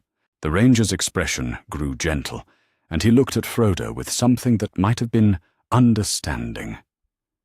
"He spoke of healing, Master Hobbit, and of the choices that sometimes must be made when certain hurts prove too deep for the comforts of home." A chill ran through Frodo at those words, though the day was warm and bright. He had been trying not to think about the growing certainty that something in him had been broken beyond the Shire's power to mend, but perhaps it was time to face that possibility directly. "We accept his invitation gladly," Frodo said, and if his voice was steady, only Sam detected the effort it cost him. They turned aside from the main road that afternoon, following paths that wound up into the foothills of the Misty Mountains. The country here was peaceful, largely untouched by the war that had ravaged the southern lands. Sheep grazed on hillsides dotted with wildflowers, and the streams ran clear and cold from the mountains' hearts. It should have been comforting, this reminder that some corners of the world had remained unchanged. Instead, it only emphasized how much the hobbits themselves had been altered by their experiences. "Look," said Sam suddenly, pointing ahead. "The borders of Rivendell. I can see the bridge." The hidden valley opened before them like a dream made real, just as it had when they first arrived so many months ago. But the hobbits who crossed the bridge now were not the same creatures who had stumbled in wounded and desperate, fleeing the Black Riders and the shadow of the ring. These four had looked into the heart of darkness and emerged changed, carrying knowledge that could never be unknown, and scars that might never fully heal. Elrond met them in the courtyard, his ageless face serene, but his grey eyes full of compassion. He looked at each of them in turn, reading in their faces the marks of what they had endured. "Welcome, Ring-bearer," he said to Frodo, and then to the others, "and welcome, faithful companions. You have travelled far and borne much. Come, let us speak of what lies ahead." They gathered that evening in a chamber overlooking the valley, where the sound of falling water mingled with the whisper of wind through leaves. Elrond poured wine for the hobbits, the same pale golden vintage they remembered from their first visit. But now it tasted different somehow, more complex, tinged with awareness of all that had passed since they last sat in this place. "You are troubled," Elrond said, and it was not a question. "All of you, but Frodo most of all. Tell me what weighs upon your hearts." "The victory wasn't clean," Pippin said suddenly, the words bursting out as if he had been holding them back for days. "It wasn't like the stories. We won because our enemy made a mistake, because he told the truth when he should have lied. How are we supposed to feel about that?" Elrond smiled, and there was ancient wisdom in his expression. "Ah, young peregrine, you have learned one of the hardest lessons of all, that good and evil are not always as clear-cut as we would wish, and that victory often comes through paths we never would have chosen." He turned to Frodo, his gaze gentle but penetrating. "And you, ring-bearer, struggle with more than the complexity of victory. The wounds you bear go deeper than the body, deeper even than the mind. They touch the spirit itself." Frodo nodded, tears gathering in his eyes. "I can feel it," he whispered. "Something broken that won't heal. The Shire seems far away, not in distance but in possibility, as if it's a place I can remember but never truly return to." "The ring took much from you," Elrond said softly. "More than you may yet realize. Its destruction freed the world, but it could not undo all the harm it had done to those who bore it. Some hurts cut too deep for even time to heal completely." Sam leaned forward, his face fierce with protective love. "But there must be something that can help him. Some way to make him whole again." Elrond was quiet for a long moment, his eyes distant, as if he were looking at something far away. "There is a way," he said at last. "The ships that sail from the Grey Havens carry more than elves to the undying lands. They carry also those who have borne burdens too great for Middle-earth to contain. There is healing there that exists nowhere else in this world." The words hung in the air like the tolling of a bell, and Frodo felt his heart clench with a mixture of hope and sorrow. He understood what Elrond was offering, and what it would cost. "But not yet," the Elf Lord continued. "First, you must return to the Shire. There is work to be done there, wrongs to be set right. Your people have need of you, all of you, in the days to come. The war may be over, but its consequences still ripple outward like waves from a thrown stone." "What kind of work?" asked Merry, though his voice suggested he already feared the answer. "The Shire has not been untouched by the darkness," Elrond said gently. "While you fought the great battle, smaller but no less significant struggles were taking place in your homeland. You will find it changed when you return, and not all the changes will be welcome." Sam's face went pale. "The Shire is in danger?" "The Shire is wounded," Elrond corrected. "But wounds can heal, especially when tended by those who love the patient well. You four have gained wisdom through your suffering. Now you must use that wisdom to help your home heal its own hurts." They talked long into the night, speaking of healing and hope, of the work that lay ahead, and the choices that must be made. When at last they retired to the guest rooms that had been prepared for them, each carried with him a clearer understanding of the road ahead. Sam lay awake for a long time, staring at the ceiling and thinking about the Shire. Somewhere in his beloved homeland, gardens were untended and folk were afraid. But he had learned to make things grow in the most unlikely places, had seen green shoots push up through ash and ruin. Whatever had befallen his home, He would find a way to set it right.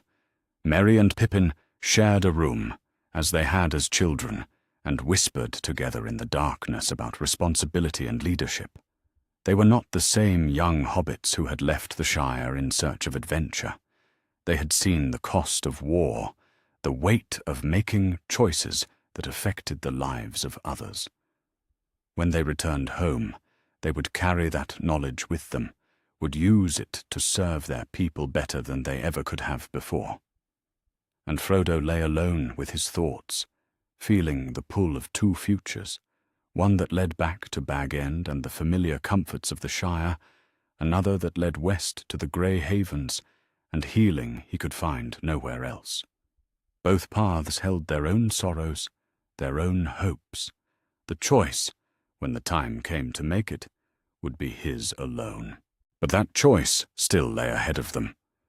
Tomorrow they would continue north, carrying with them the wisdom Elrond had shared and the knowledge that their greatest service to the world they had saved might still lie ahead of them. The road home was longer and more complex than they had imagined when they first set out from Minas Tirith, but they would walk it together, as they had walked all the dark roads of their journey. Some burdens, they had learned, were lighter when shared. Chapter 10. The Scouring of the Shire. The Brandywine Bridge should have been a homecoming, a moment of pure joy after all the dark roads they had travelled. Instead, the four hobbits sat their ponies in silence, staring at the crude barrier that blocked their path, and the sullen-faced men who lounged beside it, weapons obvious beneath their rough cloaks. "Papers!" one of the guards called out, not bothering to rise from where he sprawled against a makeshift gatehouse. "No one crosses without proper authorization from the chief." Merry and Pippin exchanged a look that spoke of barely contained anger. Sam's hand moved instinctively toward Sting, still hanging at his belt, but Frodo raised a hand, his voice calm when he spoke. "I'm afraid we don't have any papers. We've been away on business, you see. Perhaps you could tell us when these regulations were put in place." The guard finally bothered to look at them properly, his eyes taking in their travel-stained cloaks and the quality of their equipment. "Business? What kind of business takes four hobbits away from the Shire for months at a time? And dressed like that, fancy swords and all. You look like trouble to me."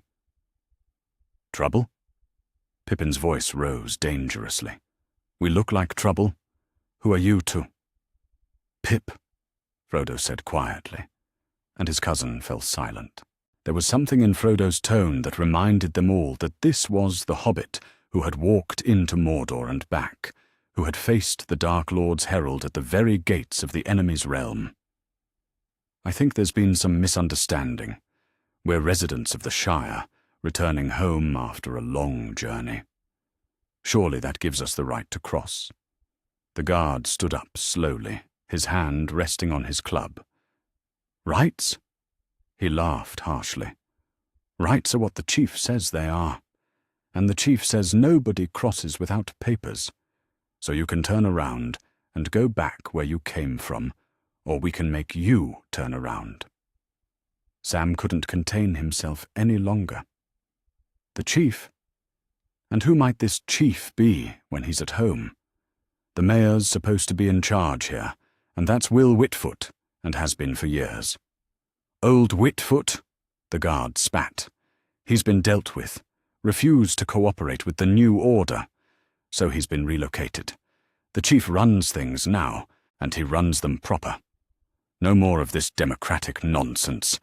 Someone's finally in charge who knows how to get things done." Frodo felt a chill that had nothing to do with the evening air.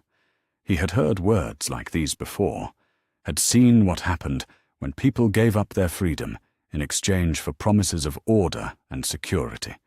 The pattern was horribly familiar. "This chief," Frodo said carefully. "What's his name?" "Sharky," the guard replied, and there was something like admiration in his voice. "Come up from the south, he has, with ideas about how things should be run. Got rid of all the old ways, all the waste and inefficiency. The Shire's finally being managed like a proper place should be. The four hobbits exchanged meaningful glances. They had learned to read between the lines of such speeches during their travels, had heard the rhetoric of those who served power for its own sake. But more than that, they had learned something else during their journey. Something about the power of truth to cut through deception and lies. "I see," said Frodo thoughtfully. "And the hobbits of the Shire, how do they feel about these improvements?" The guard's expression flickered, just for a moment, and Frodo caught it. "They're adjusting," he said, but there was less certainty in his voice now. "Change is always difficult at first, but they'll see the benefits in time." "Of course they will," Frodo agreed, in the same reasonable tone he might have used to discuss the weather. "Though I imagine some of them have questions about where all these new regulations came from. Hobbits do tend to be curious about such things." "Questions?" The guard seemed uncomfortable now. "What kind of questions?" "Oh, the usual sort. Where this Sharky fellow came from. Exactly. What his plans are for the long term. Whether the improvements he's making will benefit hobbits or someone else entirely." Frodo paused, letting the words sink in. After all, it would be a shame if the Shire were being improved for the benefit of outsiders rather than its own folk. The other guards had stopped their idle conversation and were listening now, and Frodo could see uncertainty growing in their faces. These were men, not hobbits. But they were not evil. Simply hired muscle who had been told a story about bringing order to a backward place. The truth about their employer's real motives might come as an unpleasant surprise. "Look," said the first guard, and his tone was less aggressive now, "I don't make the rules. I just enforce them. If you want to argue about policy, you'll have to take it up with the chief himself." "An excellent suggestion," said Frodo, smiling. "And where might we find this Sharky?" "Bag End," the guard replied, then seemed to realize he had said more than he intended. "That is, he's taken over the old Baggins place as his headquarters. Makes sense. It's the finest hole in Hobbiton, and the chief deserves the best." Sam's face went white with rage. "He's done what? That's Mr. Frodo's home. He can't just—" "Sam!" Frodo's voice was still calm, but there was steel beneath it now. "It's all right. We'll sort this out." He turned back to the guard. "I don't suppose you know what happened to the previous occupant? Mr. Baggins, I believe his name was." The guard shrugged. "Went off on some adventure and never came back. The chief said it was clear he'd abandoned the place, so it might as well be put to good use." "I see," said Frodo. "Well, I suppose we should go and introduce ourselves to this Sharky fellow. After all, it would be rude not to pay our respects to the new chief." Something in his tone made the guard step back. "Now wait a minute. I told you, you need papers, and I heard you," Frodo replied, "but I'm afraid we're going to have to cross anyway. You see, I am Frodo Baggins, and Bag End is my home, and these are my friends, Meriadoc Brandybuck, Peregrine Took, and Samwise Gamgee. We've just returned from a rather long journey, and we're quite eager to see what's been done with the place." The guard stared at him for a long moment, processing this information. The first guard's hand tightened on his club, but he seemed uncertain whether to use it. "Besides," Merry added conversationally, "I rather think the hobbits of the Shire might be interested to hear about our travels. We've quite a story to tell about what's been happening in the wide world while they've been dealing with these new regulations." Pippin nodded enthusiastically. "Oh yes, quite a story. About kings and wizards and great battles, and how a few small people can make all the difference when they stand up for what's right." Sam's understanding dawned, and his grim expression shifted to something that might have been the beginning of a smile, and about how lies and deception always come to light in the end, and how folk who've been deceived usually don't much like it when they find out the truth. The guards looked at each other uncertainly. They had been hired to intimidate confused and frightened hobbits, not to deal with four clearly dangerous individuals who spoke of kings and battles as if they had personal experience of such things. "We'll tell the chief you're coming," the first guard said finally, stepping aside. "Please do," said Frodo graciously, "and perhaps mention that we're looking forward to a conversation about the future of the Shire. I suspect we'll have quite a lot to discuss." They rode across the bridge and into the lands of their birth, but the Shire they found was not the place they had left. Gardens were overgrown or turned into ugly plots of bare earth. Ugly new buildings had been erected with no thought for the landscape around them. Smoke belched from unnecessary chimneys, and the air that should have been sweet with growing things was thick with dust and industrial fumes. "Look what they've done," Sam whispered, his voice breaking. "Look what they've done to our home." But worse than the physical changes were the hobbits themselves. They walked with their heads down, avoiding eye contact, hurrying about their business as if afraid to be caught lingering. The cheerful greetings and casual conversations that had always been the hallmark of hobbit society were nowhere to be seen. "It's not just the buildings," Merry observed quietly. "They're afraid. All of them." "Of course they're afraid," said Pippin. "They've been told stories, fed lies about what's good for them and what isn't. The question is, how do we help them see the truth?" Frodo thought about the Black Gate, about the mouth of Sauron, and the unexpected power of honesty, about Aragorn's judgment and Gandalf's wisdom, about all the lessons they had learned during their long journey through darkness.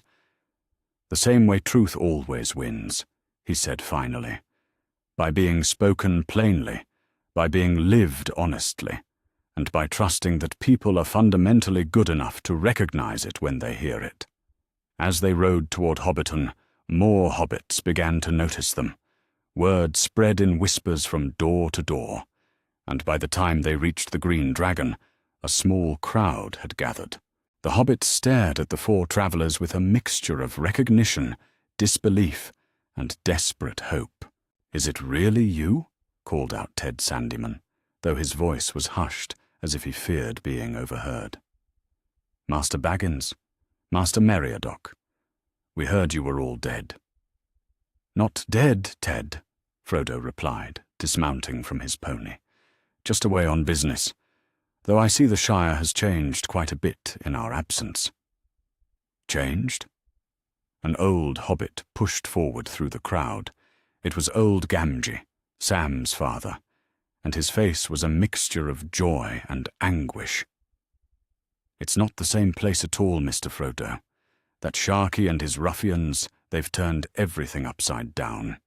Say they're making improvements, but all I see is folk too scared to speak their minds and gardens torn up for ugly buildings nobody wants." "And where?" Sam asked, his voice dangerous. "Is Will Whitfoot? He's still mayor, isn't he?" The crowd shifted uncomfortably. "Locked up," someone whispered. "In the lockholes? Sharky said he was obstructing progress." "I see," said Frodo, and his voice carried clearly enough for the whole crowd to hear. "Well then, I think it's time we had a word with this Sharky fellow.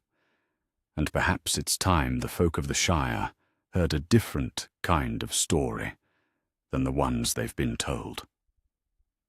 He climbed onto the bench outside the Green Dragon, and suddenly he was no longer just Frodo Baggins of Bag End. He was the ring-bearer, the hobbit who had walked through shadow and fire and come back to tell the tale. When he spoke, his voice carried the authority of someone who had seen the worst the world could offer and had not been broken by it. "My friends," he said, "we have indeed been away on business. the kind of business that concerns the fate of all Middle-earth. We've seen kings crowned and dark lords defeated. We've watched armies clash and witnessed the end of ages. And through it all, we've learned something that I think you need to hear. The crowd was growing larger, hobbits drawn by some instinct that told them something important was happening. Even some of Sharky's ruffians had appeared, hovering at the edges of the gathering, uncertain whether to interfere. We've learned, Frodo continued, that lies have power only as long as people believe them. That deception works only when people are kept from the truth. And that the most powerful weapon against tyranny is not the sword, though we've carried those too, but simple, honest truth, spoken clearly and without fear. Now, this Sharky fellow has been telling you stories about improvement and progress and the need for new management. But I suspect he hasn't told you the whole truth about who he really is, or where he came from, or what his real plans are for the Shire. Murmurs began to ripple through the crowd, and Frodo could see understanding beginning to dawn in their faces. These were his people, the hobbits he had grown up among, and they were not fools. They had been frightened and confused, but they were not stupid. So before we go to have our conversation with Sharky, Frodo said, perhaps you'd like to hear about what we've been doing for the past year, about the War of the Ring and the return of the King, and how even the smallest person can change the course of the future. And as the sun began to set over the damaged but still beautiful hills of the Shire, 4 hobbits began to tell the truth. Not the whole truth. Some parts of their story were too dark for this green and growing place, but enough truth to kindle the light of understanding in the hearts of their neighbours. The scouring of the Shire had begun, but it would not be won with swords. It would be won with stories, with truth spoken plainly, and with the reminder that lies, no matter how carefully crafted, could not stand against the simple power of honest hearts united in common cause. In his hole at Bag End, the one who called himself Sharky felt a tremor of unease, though he could not have said why. But he was about to learn the same lesson that had destroyed his former master, that truth, once spoken, has a power all its own. Chapter 11. The New Age begins.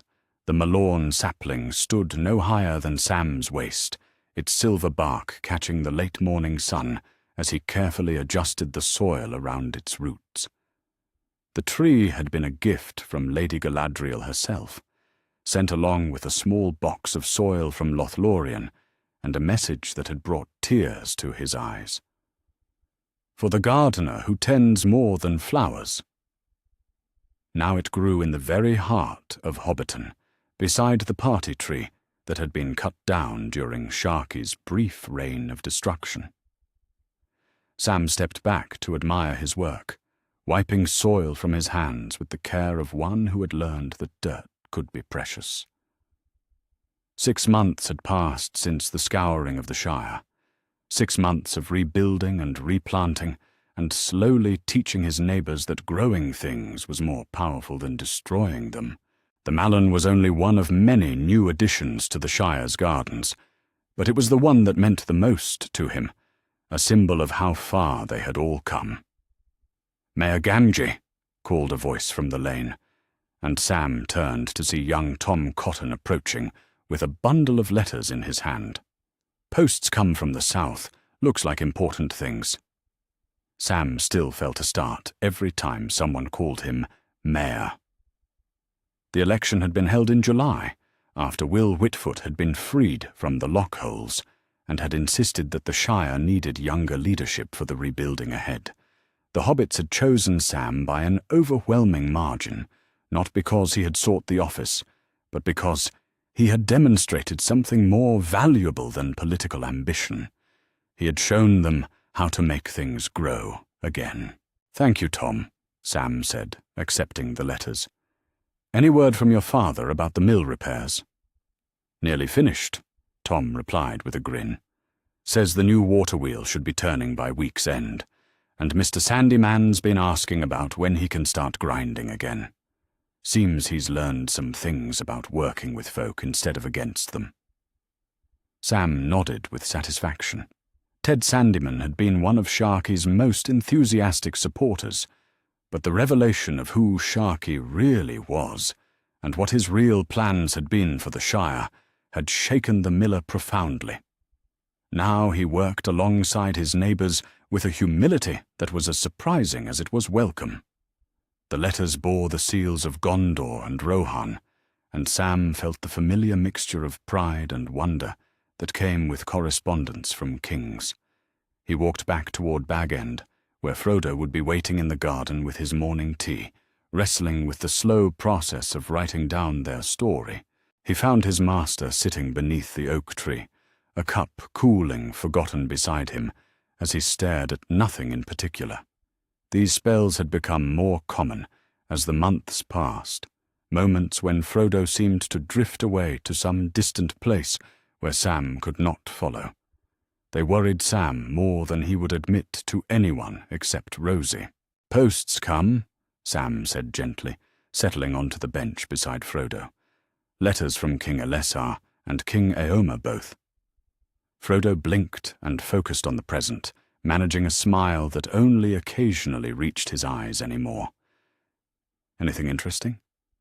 Sam opened the first letter, scanning its contents with the careful attention he had learned to give to official correspondence. "Well now," he said slowly, "this is something unexpected." "What is it?" "It's about that fellow we met at the Black Gate, Heremer, the one who used to be called the Mouth of Sauron. King Elessar says he's been... Well, listen to this." Sam cleared his throat and read aloud. "The former herald has exceeded all expectations in his service to the displaced peoples of the former Mordor territories. His knowledge of the land has proved invaluable in establishing new settlements, and his commitment to honesty in all dealings has made him unexpectedly effective as a mediator in disputes between former enemies." Frodo's eyebrows rose. "He's become a mediator?" Sam continued reading. "Most remarkably, he has begun teaching seminars on the power of truthful communication, drawing from his own experiences with deception and its consequences. Former soldiers and administrators who served the enemy have attended these sessions in surprising numbers, seeking to understand how they might build better lives in the new age." Sam looked up from the letter. "Who would have thought it? Truth spreading through example rather than force," Frodo mused. "There's something fitting in that. The lessons learned at the Black Gate continuing to ripple outward. King Elessar also says he's considering making Heremor's exile more of a formal ambassadorial position," Sam added. "Says there's talk of sending him to help with reconciliation efforts in other former enemy territories." They sat in comfortable silence for a moment, absorbing this news. The idea that their enemy's unexpected honesty had not only aided their victory, but had now become the foundation for an entire approach to healing. The wounds of war seemed almost too remarkable to believe. Yet here it was, written in the careful script of the King of Gondor himself. "And what does King Eomer have to say?" Frodo asked. Sam opened the second letter, his face brightening as he read. "News from Edoras about Merry and Pippin. Seems they've been busy applying what they learned on our journey." He read selected passages.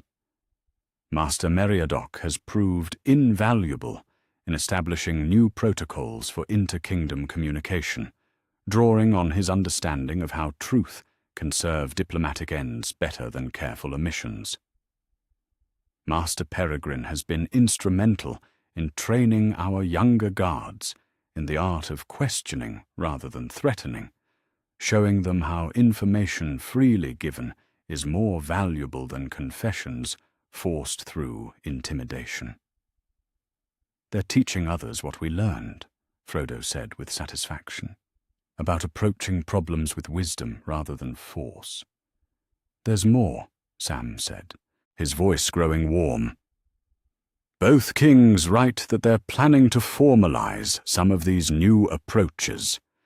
King Elessar wants to establish what he's calling truth-telling councils in major cities, places where disputes can be resolved through honest communication rather than legal battles. And King Éomer is implementing new training for his guards based on what Merry and Pippin have shown them about the power of treating people with respect."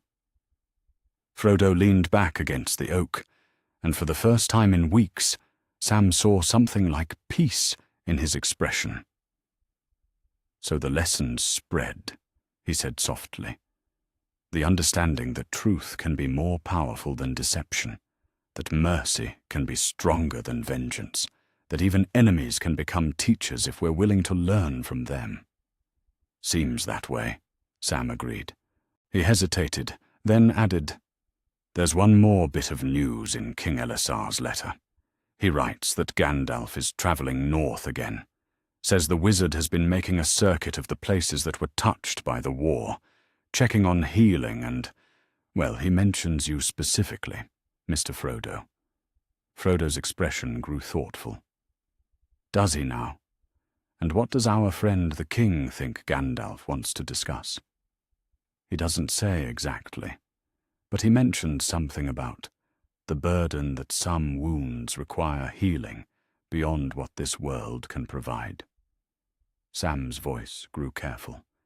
"Mr. Frodo, you've been having those spells again, the ones where you go away somewhere I can't follow." Frodo reached over and squeezed Sam's shoulder. "I know, Sam. And I know you worry.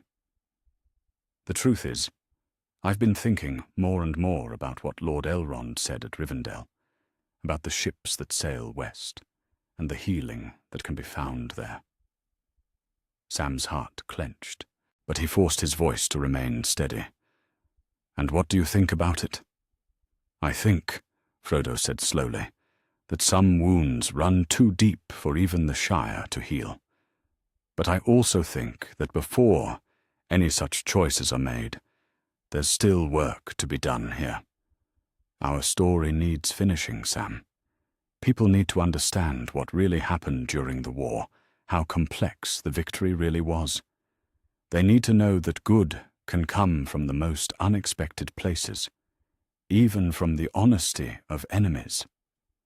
A sound of laughter drifted across the garden, and they looked up to see Rosie Cotton approaching with a basket of freshly baked bread.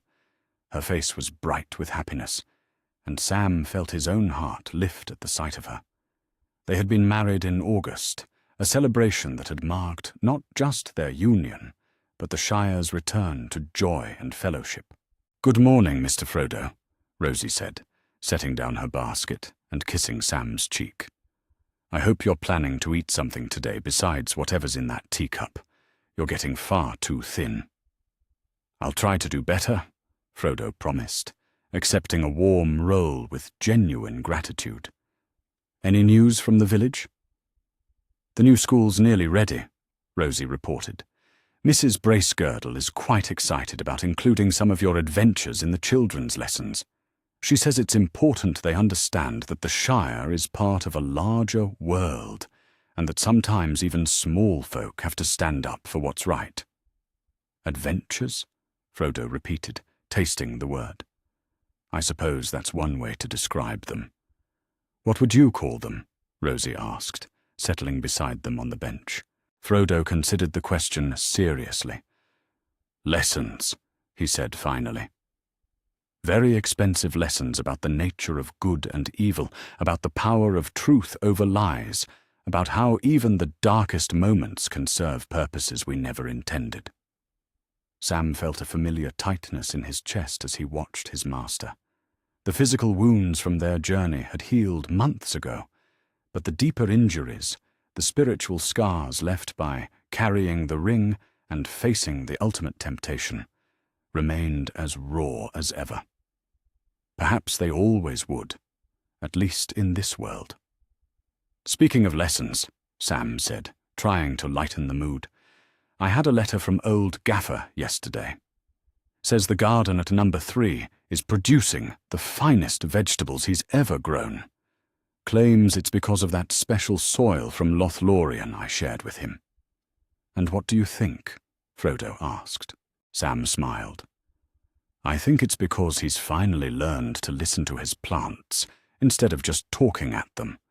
Amazing what folk can accomplish when they start paying attention to what's actually there, instead of what they think should be there." As if summoned by their conversation about attention and awareness, a familiar figure appeared at the garden gate. Gandalf the White stood there in his long robes, leaning on his staff and smiling at the domestic scene before him. "Well," the wizard said, "this looks like exactly the sort of healing I was hoping to find." Frodo rose to greet him, and Sam was struck by how small his master looked beside the tall figure of the wizard. But there was dignity in Frodo's bearing, hard-won wisdom that commanded respect, regardless of physical stature. "Gandalf," Frodo said warmly, "we were just discussing the interesting ways that lessons from our journey seem to be spreading throughout Middle-earth." "Ah, yes," Gandalf replied, his eyes twinkling. "I've been hearing remarkable reports. Truth-telling councils in Gondor, wisdom-based training in Rohan, and a former herald of darkness teaching others about the power of honest communication. It seems the victory at the Black Gate continues to bear fruit in unexpected ways." "Is that why you've come?" Sam asked. "To check on the fruit-bearing?" Gandalf's expression grew gentle. "In part, yes, but also to speak with Frodo about choices that may soon need to be made. There are ships that sail from the Grey Havens, old friend, and passages that can be arranged for those whose burdens have become too heavy for this world to bear." The words hung in the afternoon air, like the tolling of a distant bell. Sam felt his world shift slightly, the way it had that long-ago day when Gandalf first spoke of rings and dark lords and journeys into shadow. Change was coming again, whether he was ready for it or not. But that was a conversation for another day. Today, there was bread to share, and letters to read, and the simple pleasure of sitting in a garden that grew green and beautiful under the care of those who understood that tending and nurturing were more powerful than commanding and destroying. The new age had indeed begun, built on foundations of truth and mercy, and the hard-won understanding that even enemies could serve the light if wisdom was given the chance to guide the way. It was not the ending any of them had expected when they first set out from this very garden so long ago. But then, the best lessons rarely came in the forms one expected. Chapter 12. The Grey Havens. The road to the Grey Havens stretched westward through the autumn countryside, golden in the slanted light of late afternoon. The leaves had begun to turn, painting the landscape in shades of amber and scarlet, and there was a quality to the air that spoke of endings and new beginnings both. Sam Gamgee walked beside the wagon that carried their small group toward the sea, his hand resting lightly on Frodo's shoulder, neither of them speaking of what lay ahead. 2 years had passed since that day in Bag End's garden, when Gandalf had first spoken of ships and healing beyond Middle-earth's shores. 2 years of watching Frodo fade by degrees, growing ever more distant, despite Sam's best efforts to anchor him to the green and growing world they had fought so hard to save. The decision, when it finally came, had been inevitable. Some wounds, as Lord Elrond had said so long ago, cut too deep for even the Shire to heal. "Look, Sam," Frodo said softly, pointing ahead to where a gap in the trees revealed a glimpse of grey water beneath the evening sky. "The sea." Sam looked, though the sight brought him no joy. Somewhere beyond that horizon lay the undying lands, where hurts could be healed and burdens finally set down. It was what Frodo needed. Sam understood that with his head, even if his heart rebelled against it. But understanding didn't make the letting go any easier. "Mr. Frodo," Sam began, then stopped. What was there to say that hadn't been said already?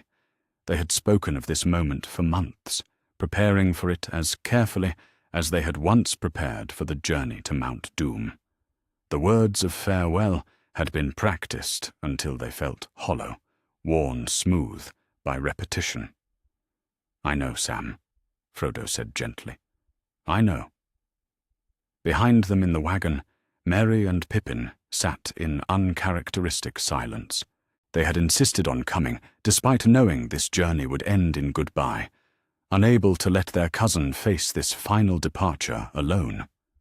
Gandalf rode beside them, his grey eyes distant as he contemplated the road ahead. The wizard had his own reasons for making this journey. His work in Middle-earth was finished, and the time had come for the last of the Astari to return home. As they crested the final hill before the havens, the full expanse of the harbour opened before them. A single white ship waited at the dock, its sails furled and its lines made ready. Elrond stood upon the pier, ageless and serene, with Galadriel beside him, radiant in the dying light. They had been waiting, Sam realized, waiting for this moment, this final gathering of those whose choices had shaped the fate of an age. "Well," said Pippin, his voice carefully steady. "Here we are, then." They made their way down to the harbour in silence, the only sound the clip-clop of hooves on stone and the distant cry of gulls. The ship seemed to glow with its own light, as if starshine had been woven into its timbers. Just looking at it made Sam's eyes water, not from sorrow, though there was plenty of that, but from some quality of the vessel itself that spoke of places beyond the circles of the world.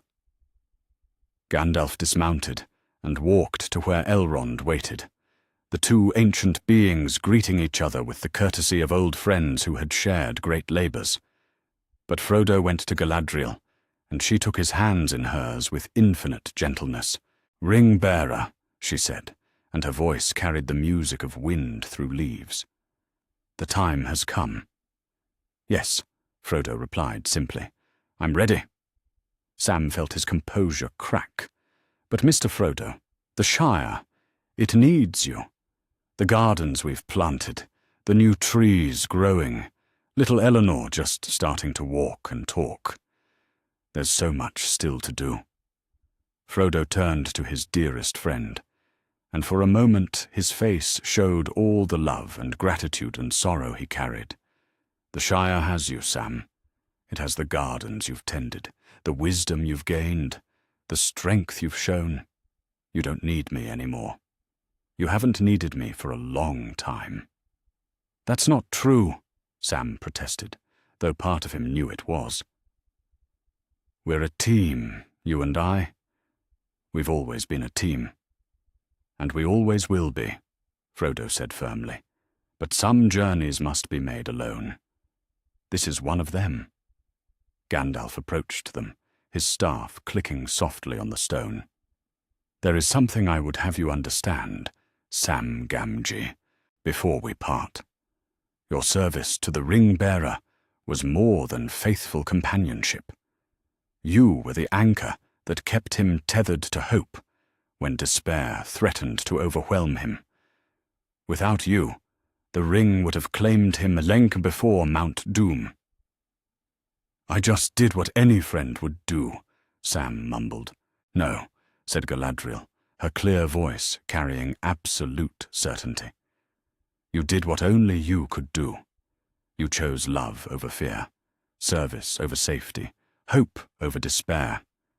These choices shaped the fate of the world as surely as any sword or crown." Frodo reached into his travelling pack and withdrew something wrapped in soft cloth, the red book where their story had been set down in careful detail. "I want you to have this, Sam. Finish it when you're ready. Tell the whole story, not just the heroic parts, but the complicated bits as well. Tell them about the mouth of Sauron and how truth spoken by an enemy became the key to our victory. Tell them that good and evil are more complex than we wish they were, and that sometimes the most important lessons come from the most unexpected teachers. Sam accepted the book with trembling hands.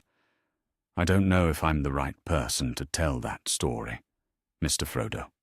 You're the only person, Frodo corrected. You saw it all, Sam. You understand what it meant, and you have the wisdom to help others understand as well. Merry and Pippin had been standing apart, giving their cousin these final moments with Sam, but now they approached for their own farewells. There were tears on both their faces, though they tried to hide them. This isn't how it was supposed to end, Merry said, his voice thick with emotion. The four of us were supposed to grow old together in the Shire, telling stories to our grandchildren about the time we saved the world. Frodo smiled, and for a moment he looked like the young hobbit who had first left Bag End all those years ago. Perhaps this isn't an ending, cousin. Perhaps it's just another beginning. You'll write to us, won't you? Pippin asked desperately. Send word somehow that you're all right. I will try, Frodo promised, though they all knew that communication between the worlds was not so simple as posting a letter. Gandalf touched Frodo's shoulder gently. The tide turned soon. It is time. The farewells that followed were both eternal and far too brief. Embraces shared, final words spoken, promises made to remember and to live well in honor of what had been sacrificed. When it was done, Frodo walked up the gangplank with steady steps, not looking back. Not because he didn't care, but because he cared too much. Sam stood on the pier with Merry and Pippin, watching as the ship prepared to depart. The sails unfurled like wings, catching a wind that seemed to blow from somewhere beyond the western sea. As the vessel began to move away from the dock, a song rose from its deck, Galadriel's voice lifted in the ancient tongue of the Eldar, singing of healing and rest and the peace that waits beyond all earthly sorrows. There he goes, Merry whispered, our Frodo, off on one last adventure. The greatest adventure of all, Pippin added, the one that takes you home. Sam watched until the ship became a white speck on the darkening horizon, then disappeared entirely into the gathering twilight.